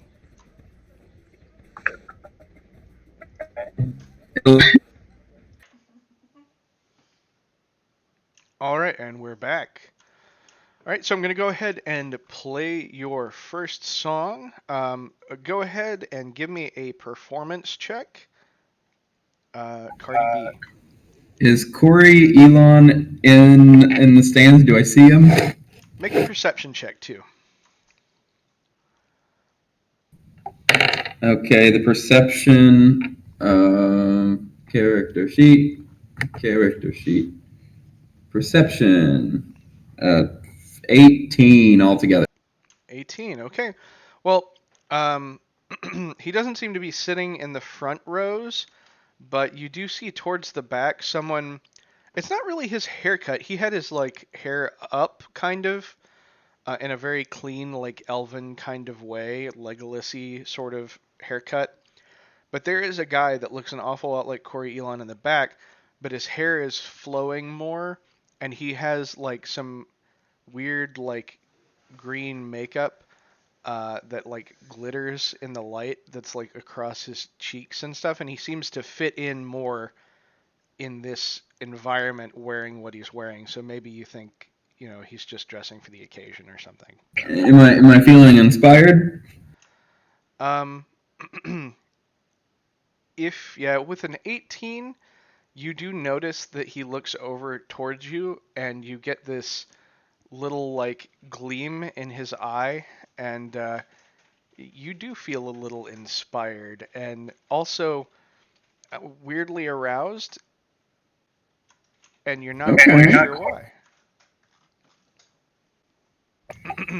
Okay, well then, in that case, my first roll was a 3, and my second roll was a 17 plus a 9 performance, so a Okay. 26. All right. I'm going to go ahead and play your song for the cast here, and I'll let you know when it is done.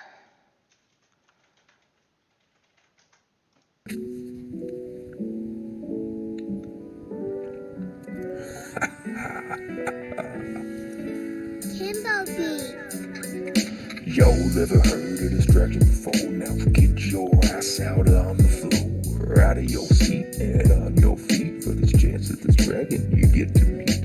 Never really found my place to fit in, so he just keeps entertaining. So this dragon just keeps spitting, just keeps going. There's no quitting. We aren't hearing anything. Look at me. No, I know you can't. It's just for the cast. Sorry. For tonight, just you as we.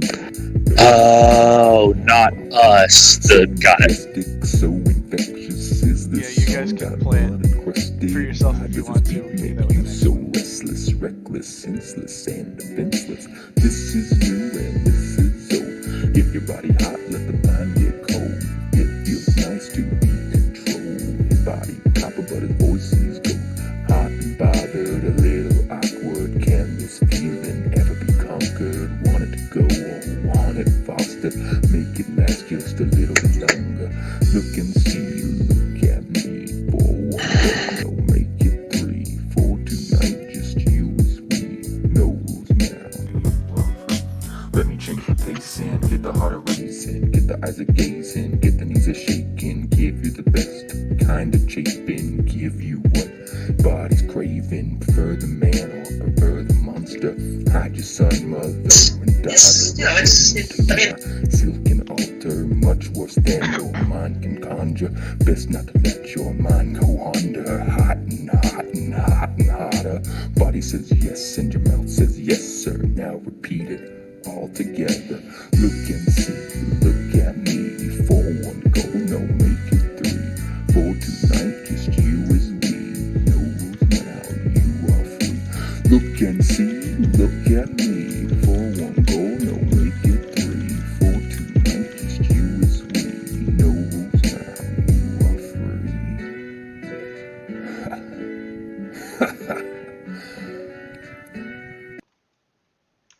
All right. So, again, my apologies. I should have told you guys to hit play also so that you had something to do during that space. But you did hear the first song that he posted there. And the crowd out there seems to go pretty damn wild about it. They really enjoyed it, especially with that performance role. And you could tell Corey in the back is very appreciative. And even Nassius Ven, who's normally a little bit uptight, was nodding his head the entire time there. Um, while this is going on, I'm going to need everyone who is, let's see, Cardi, let's see, Biddy, where are you while the song is being performed? After I went and cleaned myself up, I went back to a table out front with, I'm assuming, everyone else, but I don't know where they were. I'm at a table near the front of the stage. Okay, Biddy, go ahead and roll me a perception check. That would be a nat 20. And nat 20, all right. 3. Plus 3. Okay, so Biddy, while this is going on, the crowd's kind of getting up. You notice that a couple of people are getting up and moving closer to your table, but it looks like maybe they just are coming up to see the stage better. But you noticed it because it happened almost simultaneously, and they all kind of stopped at the same time, and it was a little bit weird. With that having been said, the rest of you seem to be relatively oblivious. The only thing that caught Biddy's eye was the fact that these guys are wearing what look to be Golgari colors. Oh, fuck. But Cardi, the rest of everybody really is kind of clapping along, and they're looking for more from you. So you do get your your encore if you'd like to do that. From the tome of the days before the rifts, there was one goddess and one goddess only. She was fast. She was swift. She went by many names. This is my homage to Taylor. All right, and then I'm going to count down, and if any of you want to hit the play button on this thing so you're not just listening to silence while we play it for the cast, you can do that. So I'm going to go ahead and do that now. So you get ready, you put your instrument in your hands, and you begin to play. And in 3, 2, 1...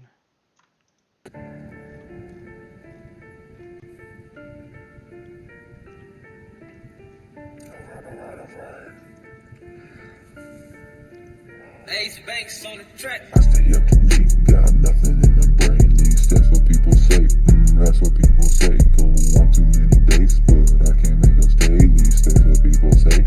That's what people say. But I keep cruising, can't stop. Okay. Stop moving like I got this music. Mind saying it's gonna be alright. Saying it's gonna be alright. Cause the player's gonna play, and the hater's gonna hate. Baby, I'm just gonna shake. Baby, I'm just gonna shake it.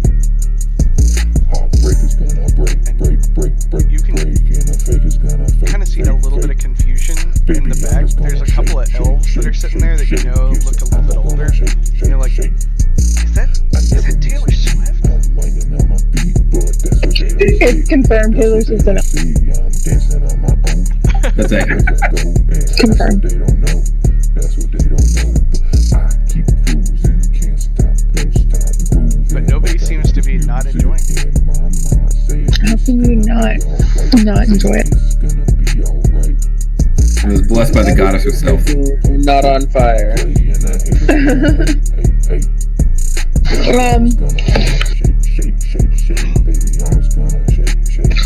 I'm a little ball of anxiety, not just because I shit myself on stage. That song was lit, but I'm scared. Baby, I'm just gonna shake. Shake it off. I shake it off. I shake it off. I shake it off. I shake it off. I shake it off. I shake it off. Well, you been getting down and out. Biddy, roll me a perception check. The dirty cheats in the world. You could have been getting down. 19 plus 3, 22. Now my ex-man brother. Everybody else, go ahead and also roll me a perception check. Oh god. After shit on stage, they're coming for me. Nat 20 plus 4. Help me. Baby, I'm just gonna shake. Tried to be maybe a little bit distracted. He rolled a 7. Yeah, I rolled a jack plus shit. Did you add your crap modifier though? Oh, my bad. I'm sorry. It's a jack shit 7. My bad. Sorry about that.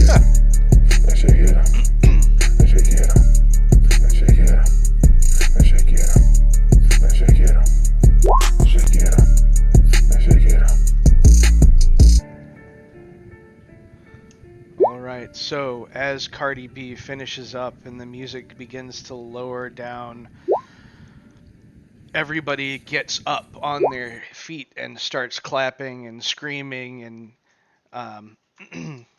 and those of you who rolled higher than a 15 notice that at that same moment, 3 individuals from the crowd move forward and attempt to grab Biddy.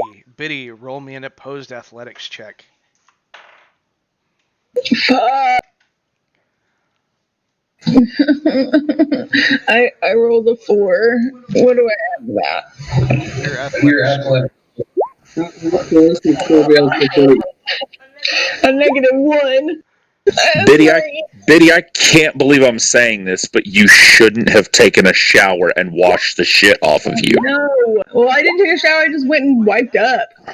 How close is Corvale to Biddy? Because I just got done playing, so I'd be pretty close to the stage too. Yeah, so you guys are all except for DPO, who is kind of up by the stage, and Merrily, who's kind of over by the stairs. The rest of you who are watching are within about 10 or 15 feet away from Biddy. And the guy who tries to grab Biddy... Shit, alright, well, one of the guys rolled a nat 1, so Biddy, he's... Even with your shitty roll, you managed to slip through his grasp, and he just grabs the hunk of moss that he thought was your hair, and it just kind of comes off in his hand. And the second guy unfortunately does manage to get a hold of you and begins to drag you backwards. Everybody go ahead and roll initiative. Including me?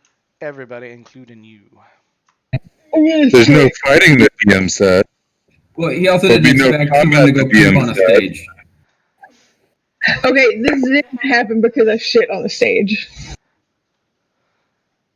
Let's be real. I have no control over how much you guys shit on stages. Brian, you lied to me. I may or may not have.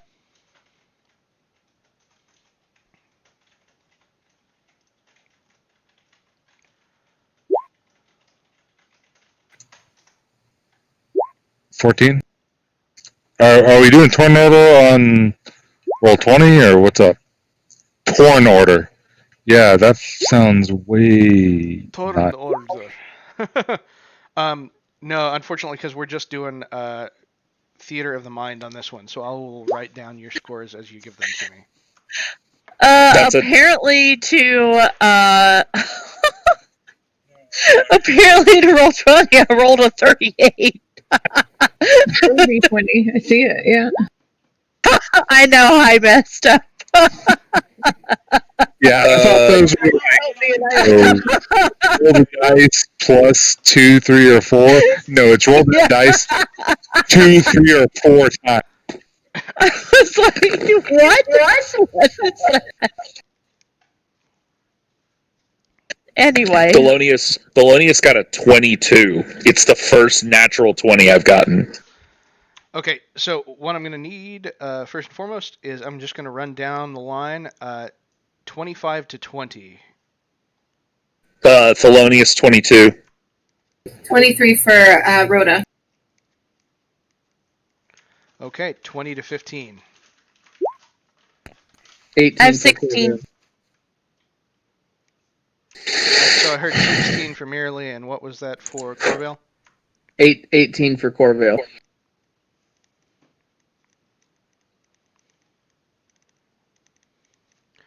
All right, and 15 to 10. 14, DPO. All right, so just DPO 15 to 10.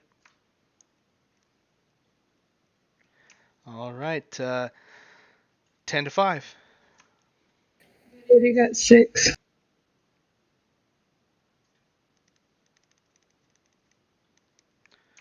All right, and 5 to 0.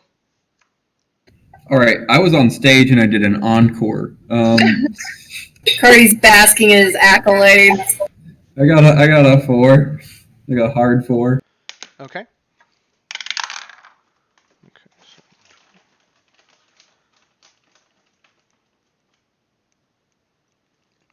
all right, and then nice. Okay.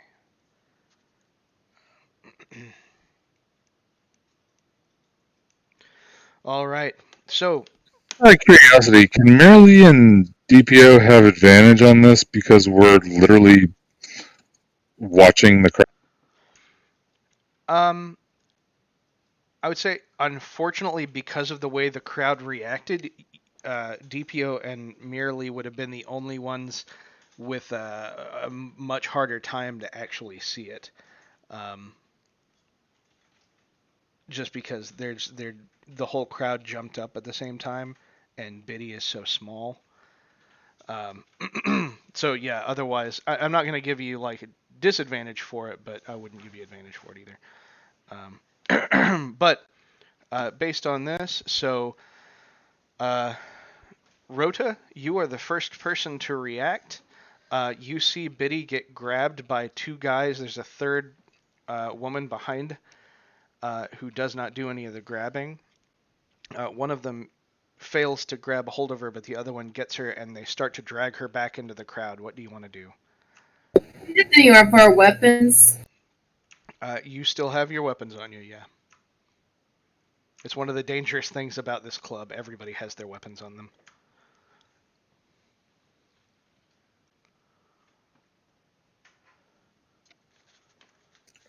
I'm gonna. What was that? Come up. I'm gonna draw my swords and cast thaumaturgy to boom my voice at them and say, "You drop her right now. We're coming for." Okay, so your booming voice fills the room in the silence after the applause dies down, and the two people who are grabbing Biddy, the third person, all look up at you, and they're still in the process of backing away, but it is your reaction. So you do have a movement if you'd like. You're about 15 feet away from them, but it'll be difficult terrain because you have to push through people to get there. Yeah, I'm gonna try to get to Biddy for sure. Okay. At 15 feet of movement with half movement speed, you're able to just get to in front of these two. And as you do, you notice they are wearing a Golgari emblem. But they're also wearing a patch that has a little skull and crossbones on it. But the skull has snakes coming out of its head, like snake skeletons coming out of its head, like a dead Medusa. And this third person is wearing sunglasses very similar to yours and has her dreadlocks pulled back into a kind of bun. But that pretty much covers your turn, except what would you like your... and I keep forgetting what his name is. Sorry, what is your pet's name? Heprax. Well, if I was able to run at her, could I grab her too, or is that? I guess not. Yeah, I'm gonna have Heprax. I'm gonna call him to action as well. Heprax, come over here, and I'm gonna have him just kind of block their other side, and just kind of not necessarily attack them just yet. Give them a chance to drop her. Okay. Heprax flits over, manages to fly over the crowd and get to the other side of them, and flanks them from your side, but doesn't attack. Thelonious, you are the second to react. What do you want to do?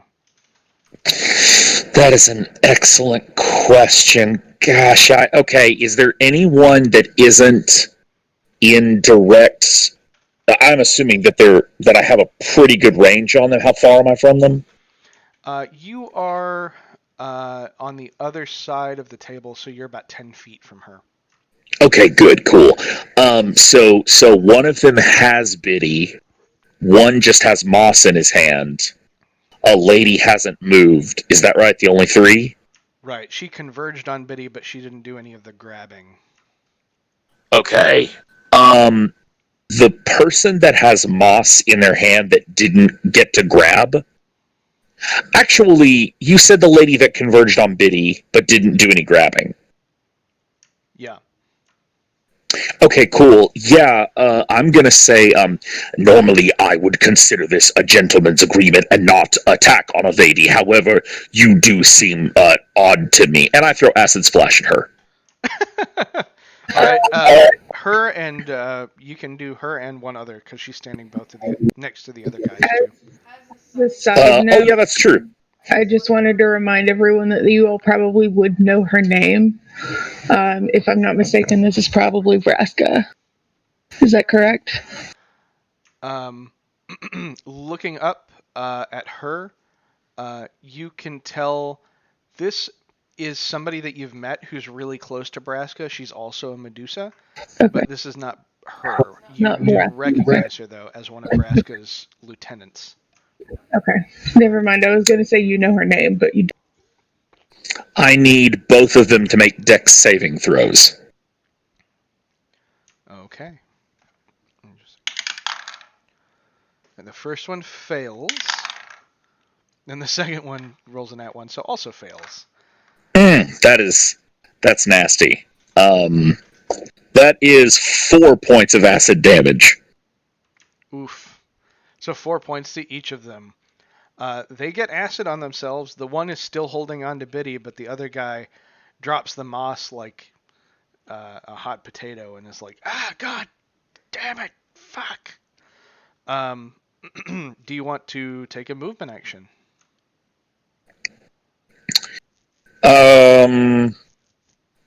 It doesn't really make any sense for me to jump over there per se, because I can't. I guess I could grab a hold of Biddy and try to pull Biddy away. Yeah, sure, I'll do that. You've already used your action to cast a spell, but you can do a movement. Oh, okay. No, I'll just stay put where I am. Okay. All right, so you throw acid splash at these two guys. They get all over them, and the people around them gasp and back away.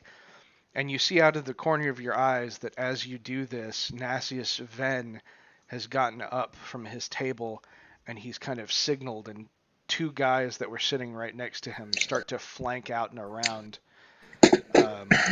These are Azorius arresters. So you may have some help with this. But they managed to get themselves into position to block the exits to the room.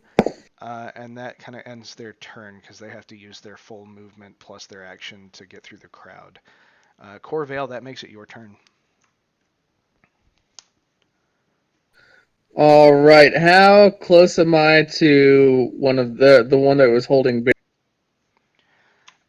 You'd probably be where I had you seated. You were right next to Biddy, so you are about 5 feet away, like one block between you and Biddy. And did you say that, does he still have a hold on Biddy, or did he let go whenever the acid happened? He's still holding on to Biddy. All right, I am going to go up, and is he being flanked by Rota's awesome, what's it called, dragon creature? X, my pseudo dragon. And yes, I believe he is. Yes, he is.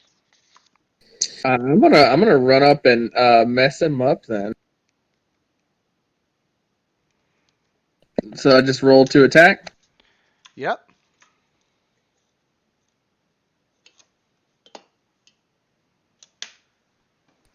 Sorry, I don't hear anything. You want me to roll to attack with advantage? Yeah, sorry, I must not have pressed the button hard enough. Go ahead.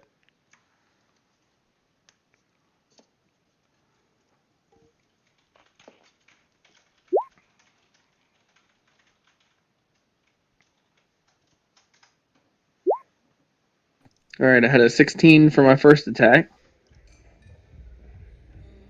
All right. That hits. Go ahead and roll damage.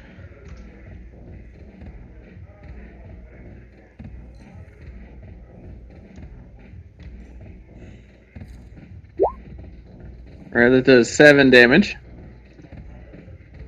All right. And I'm rolling for my second attack now.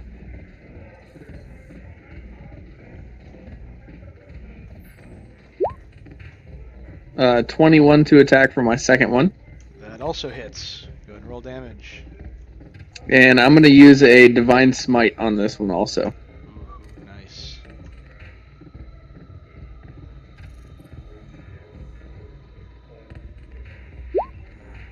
Alright, so 5 damage for just the normal damage, and let me roll the Divine Smite.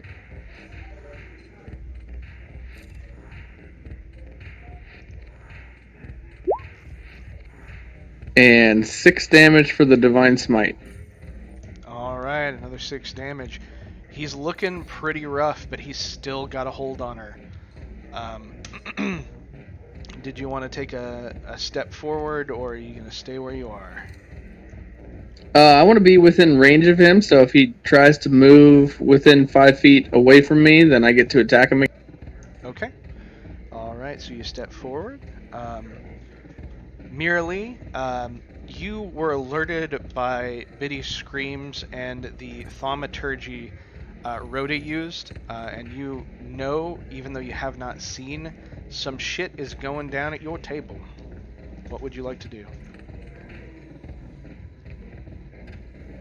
I'll cast Bardic Inspiration on DPO. Okay, DPO, you take a 1d6 Bardic Inspiration. And that's a bonus action, so you still have an action and a movement if you want to use it.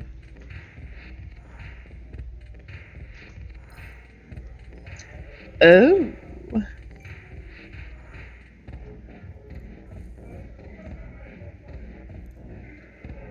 Can I see the attacker? You can't. You'd kind of have to push through the crowd a little bit to get a good view of them. You know generally where they are, though.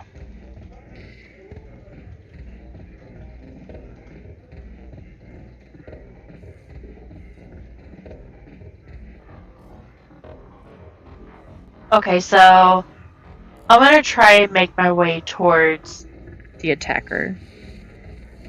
Okay, so you can make about 15 feet of movement through the crowd for your 30 feet, because it's rough terrain pushing through people.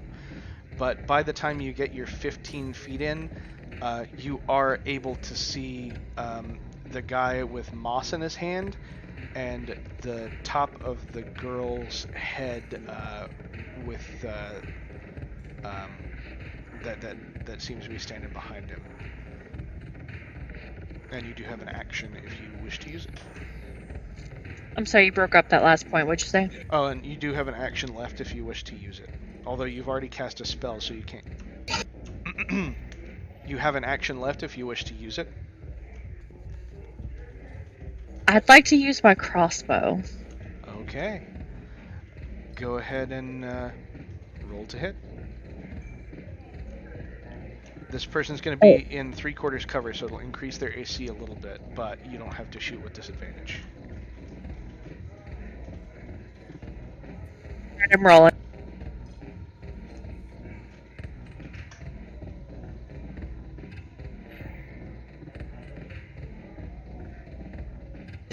Look in chat if you get a chance. Everyone.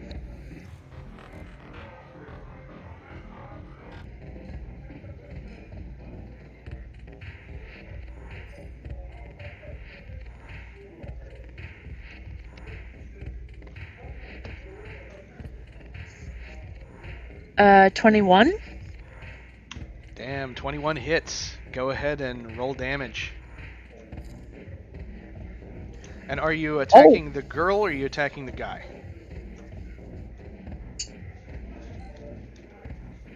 The guy. I'm attacking the guy. Okay. Alright, I am rolling.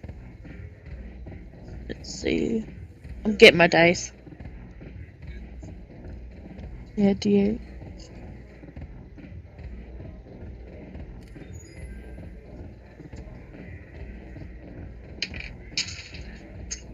A 6. Alright, you take him hard in the shoulder and he is not looking Sorry. good. I'm sorry, D8 plus 3, so that's a 9. A 9. Damn, he's looking pretty rough. He was kind of a Weasley looking guy to start off with, but he's not going to be grabbing on to anybody anytime soon, and he starts looking for the door. DPO, that makes it your turn. You've heard what's happening. You're a little bit your head above the crowd, so you can kind of see the top of the tall woman, and you can head that way if you'd like to. I want to look in that direction, point in that direction, and scream at the top of my lungs, "Part the way!" with a intimidation check. All right, roll me intimidation. Just to be absolutely clear, what DPO wants to do is pull a Fezzik from Princess Bride. Everybody move! I rolled an 18, so that's plus 6. That is a 24. And hell, just for the hell of it, let's add an extra d6 to that for 4. So that's a 28 intimidate. Damn. All right. Well, you certainly, and I'll call that a bonus action, so you still have your action available.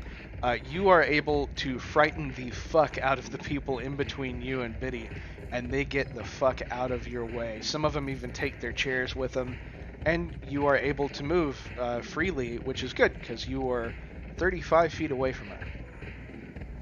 Who is the one that is actually physically holding Biddy? He is just at the edge of. You can reach him if you like to. He's actually the closest one to you right now. Okay, charge him and swing. All right, roll to attack. Shit. Alright, well that, I probably should have used that on Bardic Inspiration on that. 11 plus...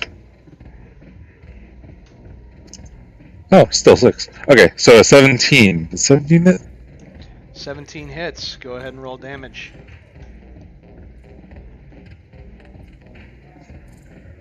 Seven plus 4, total of 11.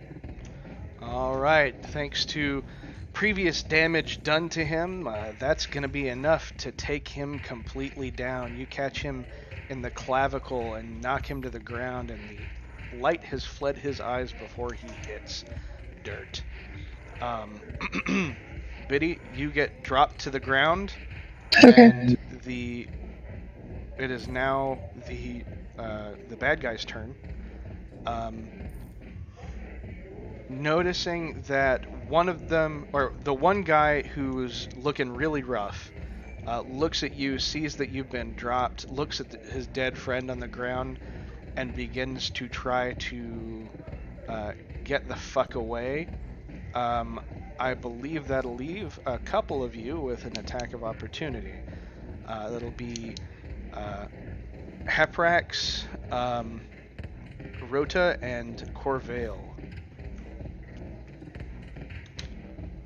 Heprax is going to sting him, which is poison damage.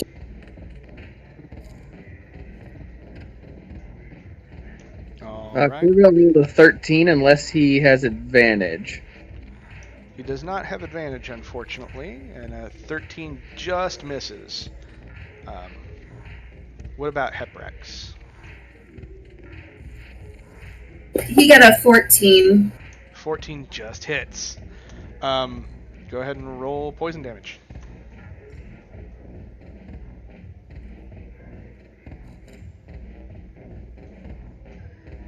That would be 6. Yeah, that's enough. Heprax manages to duck out of the way of Corvale's swing. Corvale just misses him in an attempt to keep away from Heprax because they attacked simultaneously. And Heprax manages to sting the guy on the neck, but he kind of pushes his stinger a little bit too far because he nicks the jugular, and the guy just bleeds out right then and there. Right then. You get snacks later, Heprax! Snacks! Hate on my shoulder. Hate on Thelonious' shoulder goes, fuck! And I go, no, you'll get snacks too. All right. And then that will leave the woman. She's going to look at the two dead guys on the ground, look at you, even though she's within reaction range of, I believe, DPO currently, and Corvale, but you've already used your reaction. I haven't used mine yet, though, Brian. That What's was that? just Heprax. I haven't used mine yet, though, Brian. That was just Heprax. Oh, that's right. So you would have one too, but she is going to use Wait, her did action. you use this? What's that? You use this reaction? Yeah, when you take an attack of opportunity, that is your reaction. I've not taken an attack of opportunity Right. at all So this round. Corvale has. So Oh. DPO and Rota can use their attacks of opportunity, but Corvale is within range, but he's already used it, so he can't. If that makes sense.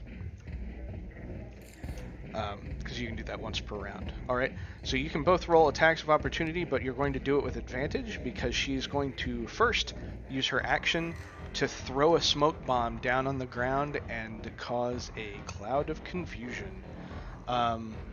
So basically she tosses what looks like an egg onto the ground and it poofs up in what looks like a cloud of fine powder and smoke. You don't gag or anything, but your vision is obscured. But you do get attacks of opportunity as she leaves. Go ahead and roll with disadvantage, Rhoda and DPO. Wait, you said advantage before. Disadvantage, sorry. No, I didn't mean to say advantage. Disadvantage. I get a 19. I've got two-handed attack with my short sword, so I got a 19 for one. For disadvantage, huh? So I failed. We'll just go ahead and say it. I have a total of 11. Okay. Well, Rhoda, you do manage to hit with one of your attacks. DPO swings wide, and you're actually your two attacks kind of clang off of each other, and unfortunately in the mist. But Rhoda, you do get one good hit in. Go ahead and roll damage. Would be an 8. All right. 8 damage. All right. And she is going to run through the crowd over to this Azoria Senate guy and attempt to push through him. And he gets an attack of opportunity on her, which he misses. And she kicks him aside and runs up the stairs. So she's out of your sight, but Biddy, laying on the floor, in the confusion, surrounded by smoke, you hear the footsteps as they're getting away. What would you like to do?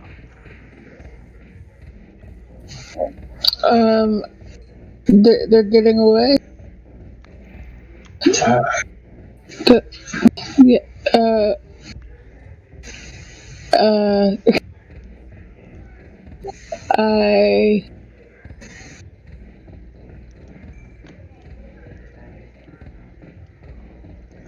Biddy is likely to not go after them.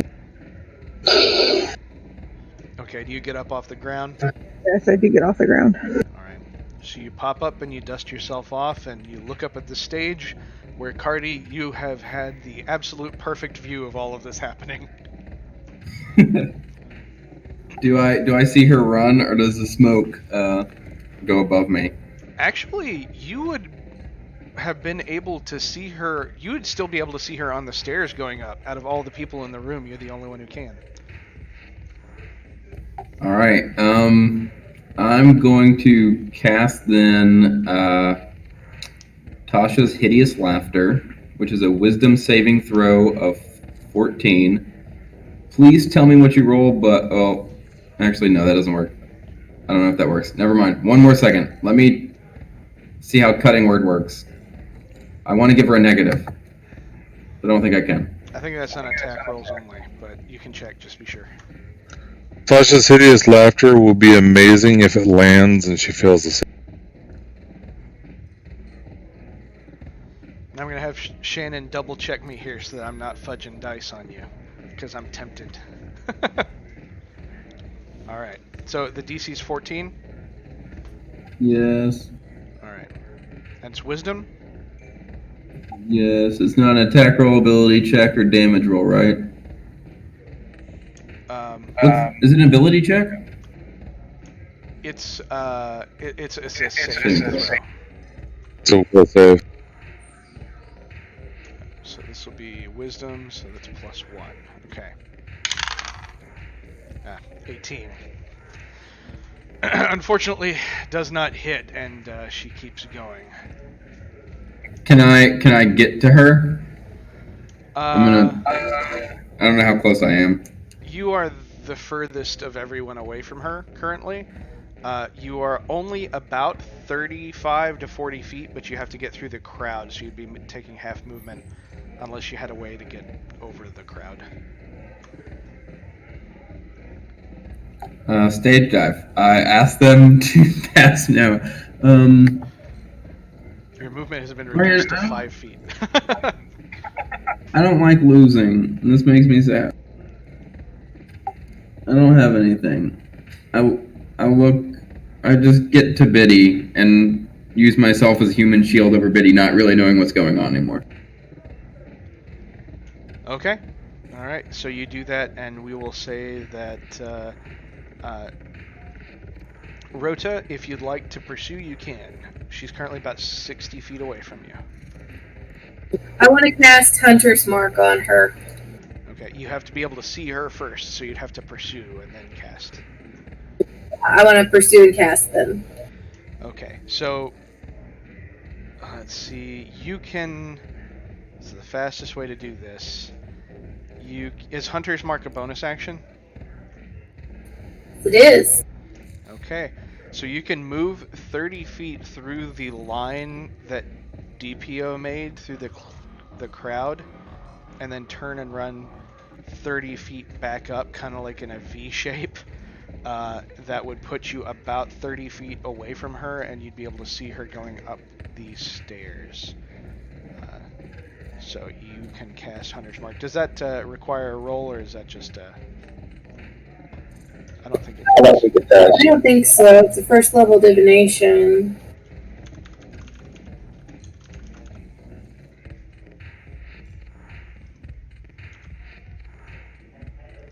Just making sure. Okay. So you choose a creature you can see within range and mystically mark it as your quarry. Yeah, okay. No roll necessary. As long as you keep concentrating, you can track her for about an hour. So you cast it on her as she's leaving. And Thelonious, you are welcome to try something as well. Paint for me where she is one more time, because I feel like I could crossbow her, but where is she? Okay, so currently she has turned a corner and she's running upstairs. So the only people that can see her is Rota, who took a kind of a V-shaped run up towards the stairs. So she ran towards the stage, around, and then up towards the stairs. And then there is Cardi B, who is standing facing the stairs, who can see her. So you are kind of parallel, not parallel. Well, yeah, you are standing parallel to the stairs, and you kind of have to go in a horseshoe shape to kind of get up them. Because I have to go around them, right? Right.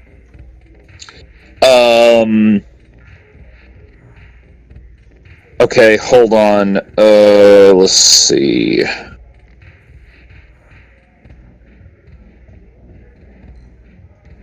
And the only reason Rhoda was able to get up within range was because she took her action and her movement to get up there, and then she used a bonus action to cast Hunter's Mark.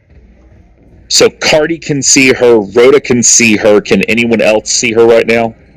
Right now, just one of the Azorius Senate arresters who's on the floor got pushed down. Okay, then I'm gonna cast Bless on Cardi and Rhoda right now. Okay, Cardi and Rhoda. Actually, I tell you what, I can cast it on 3 people. I'll cast it on Cardi, Rhoda, and then Corvale. Okay. All right, so Cardi, Rhoda, and Corvale, you received Bless, which is a D4, correct? That's right. Mm-hmm. Yeah, D4. Plus a D4 to any 20-sided dice rolls. And Corvale, that makes it your turn. Alright, so since we're doing Theater of the Mind, and I've got my Eldritch Blast that I can use at a range of 120 feet, Can I see anybody to attack, or do I have to move like Rota did, or what? You could move like Rhoda did, but you could move the 30 feet, and she'd still be within the 120-foot range there. Okay, so I think I just want to move 30 feet and attack with Eldritch Blast. Okay, so you run up towards the stage where you can finally see the stairs, and you cast Eldritch Blast up the stairs. Go ahead and roll to attack.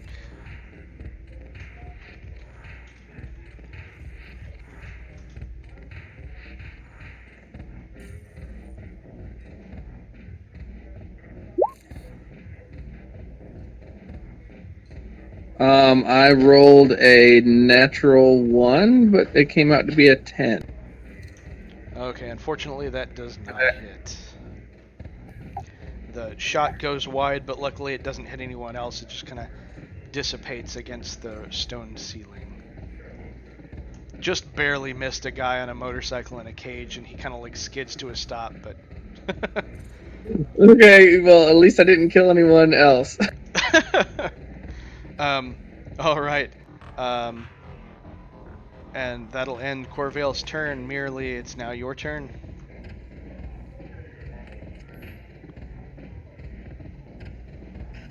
Alright, let's see here.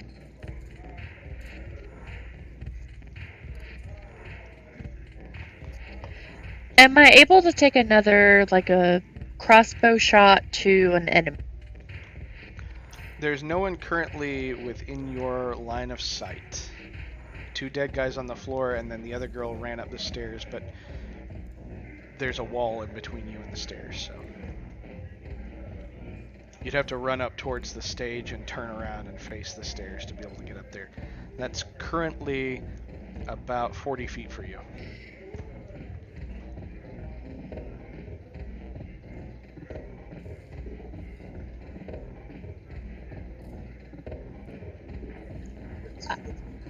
I would actually really like to full sprint for the chick. Okay. So, at full sprint, that puts you at 60 feet if you're taking DPO's cleared route up towards the stage, which you can do if you'd like. That'll put you the farthest along. That'll put you about 10 feet up the stairs past where Rota was.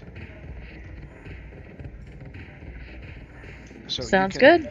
see her, but you're still about 50 feet from her. DPO, that makes it your turn. Damn, she's got some serious movement. Yeah, she does. Rogues I are mean, awesome as far as movement goes. Okay, that's new to me. So, I mean, I can't catch her.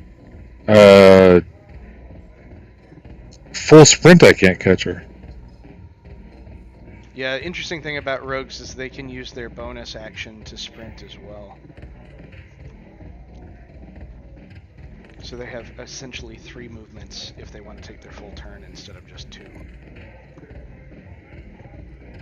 Just out of curiosity, how was she looking after she got hit a couple times?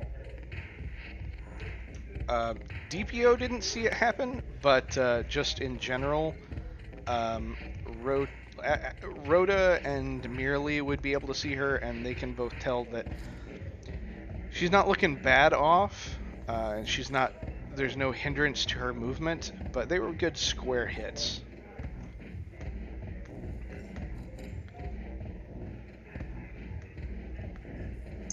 Okay. Well, okay, so I'm going to go full pursuit, even though I know I can't catch her. Run after her, and I'm going to, for my divine ability, I'm going to start casting Detect Evil again, and good, so that I can hopefully maybe track her and point her out. Okay, let me look this up real quick just to make sure.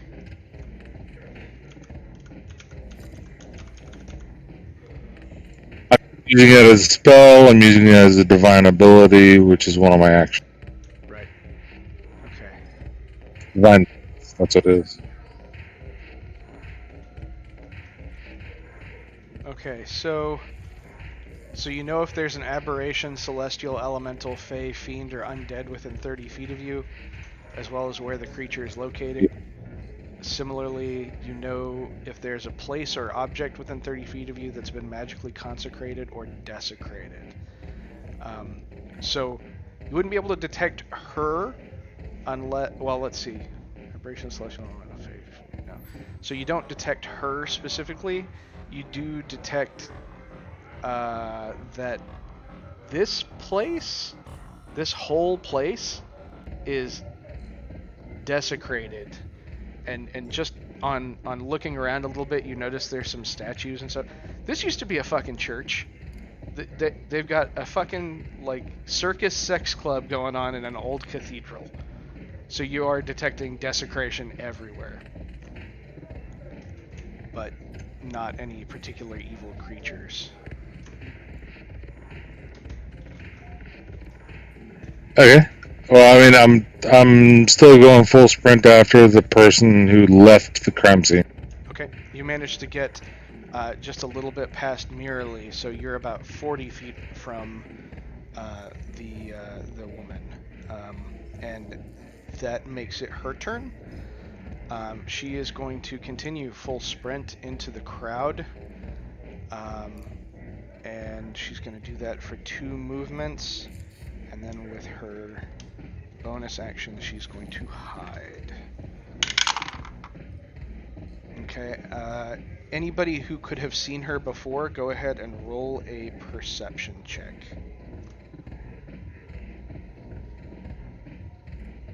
So that'd be Cardi, DPO, Mirrorly, and Rota, I believe. Is there anybody else? I also was able to see her. Yeah. Did you say perception? Perception check, yeah. I got an 18. 20 for me. 7.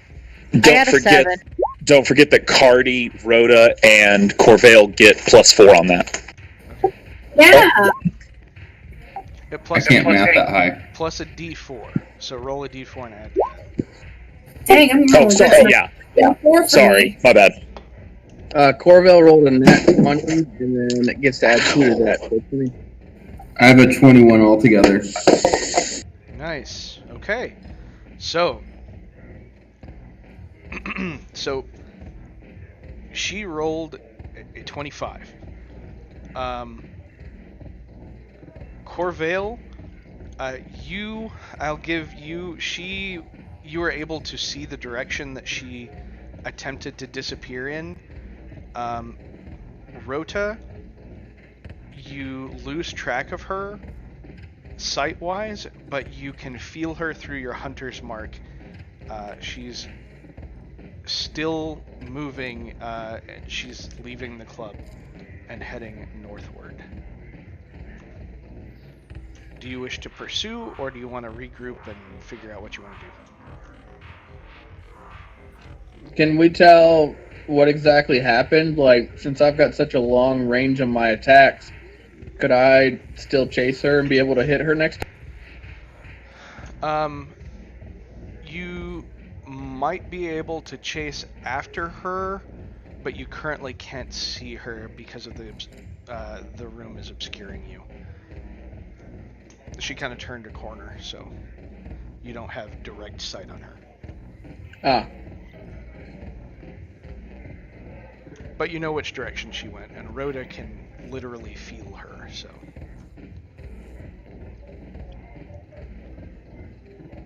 Yay, Rangers. Yay.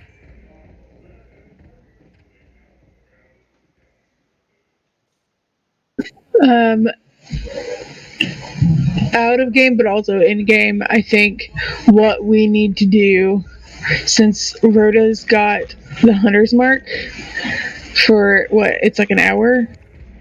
Yeah. We need to go talk to Jared, like, immediately.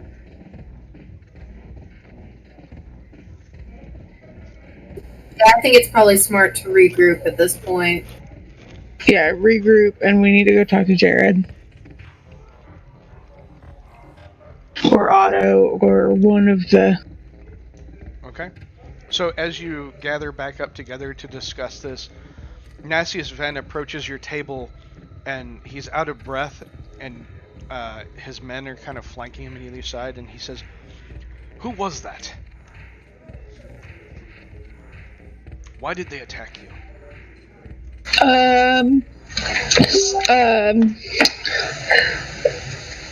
Without going into too much detail, I have stolen something from some corrupt members of my personal guild. I'm in the process of trying to prevent fucking world war or some shit.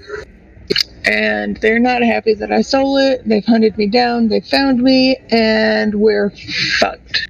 So, because I still have the thing in my possession, and I have been tasked to go and get rid of it, but I have also been told it's not quite safe to do so yet. So a light kind of sparks in his eyes, and he says, "My God, the Book of the Swarm. You're the goblin. Oh, of course you are. Fuck. All right, we need to go see Octavius right now, and I'll send for Jared as well." And says, "Please come with me." Oh God. Okay. And he calls the Azorius arresters around, and they surround you, and you guys start to head out the front door. And that is where we will leave it tonight. And How much gold did I make for my performance? Actually, you roll really freaking good performance checks. So I'm gonna say, all in all tonight, you earned about 600 gold in fig pricing. And if you'd put a cover other than secrets on there, you would have earned even more. But in terms of secrets, I will send those to you, Mira Lee, via DM, so that you'll be able to figure out what you like to do with them and what you would like to reveal about them for our next session. Sweet. That's for Cinder. Good job. Alright, I'd make one more before we end. All right, thank you, everybody. That worked out really well. Congratulations on a successful everything tonight. Awesome. Great night, guys. Dating maybe Good job, for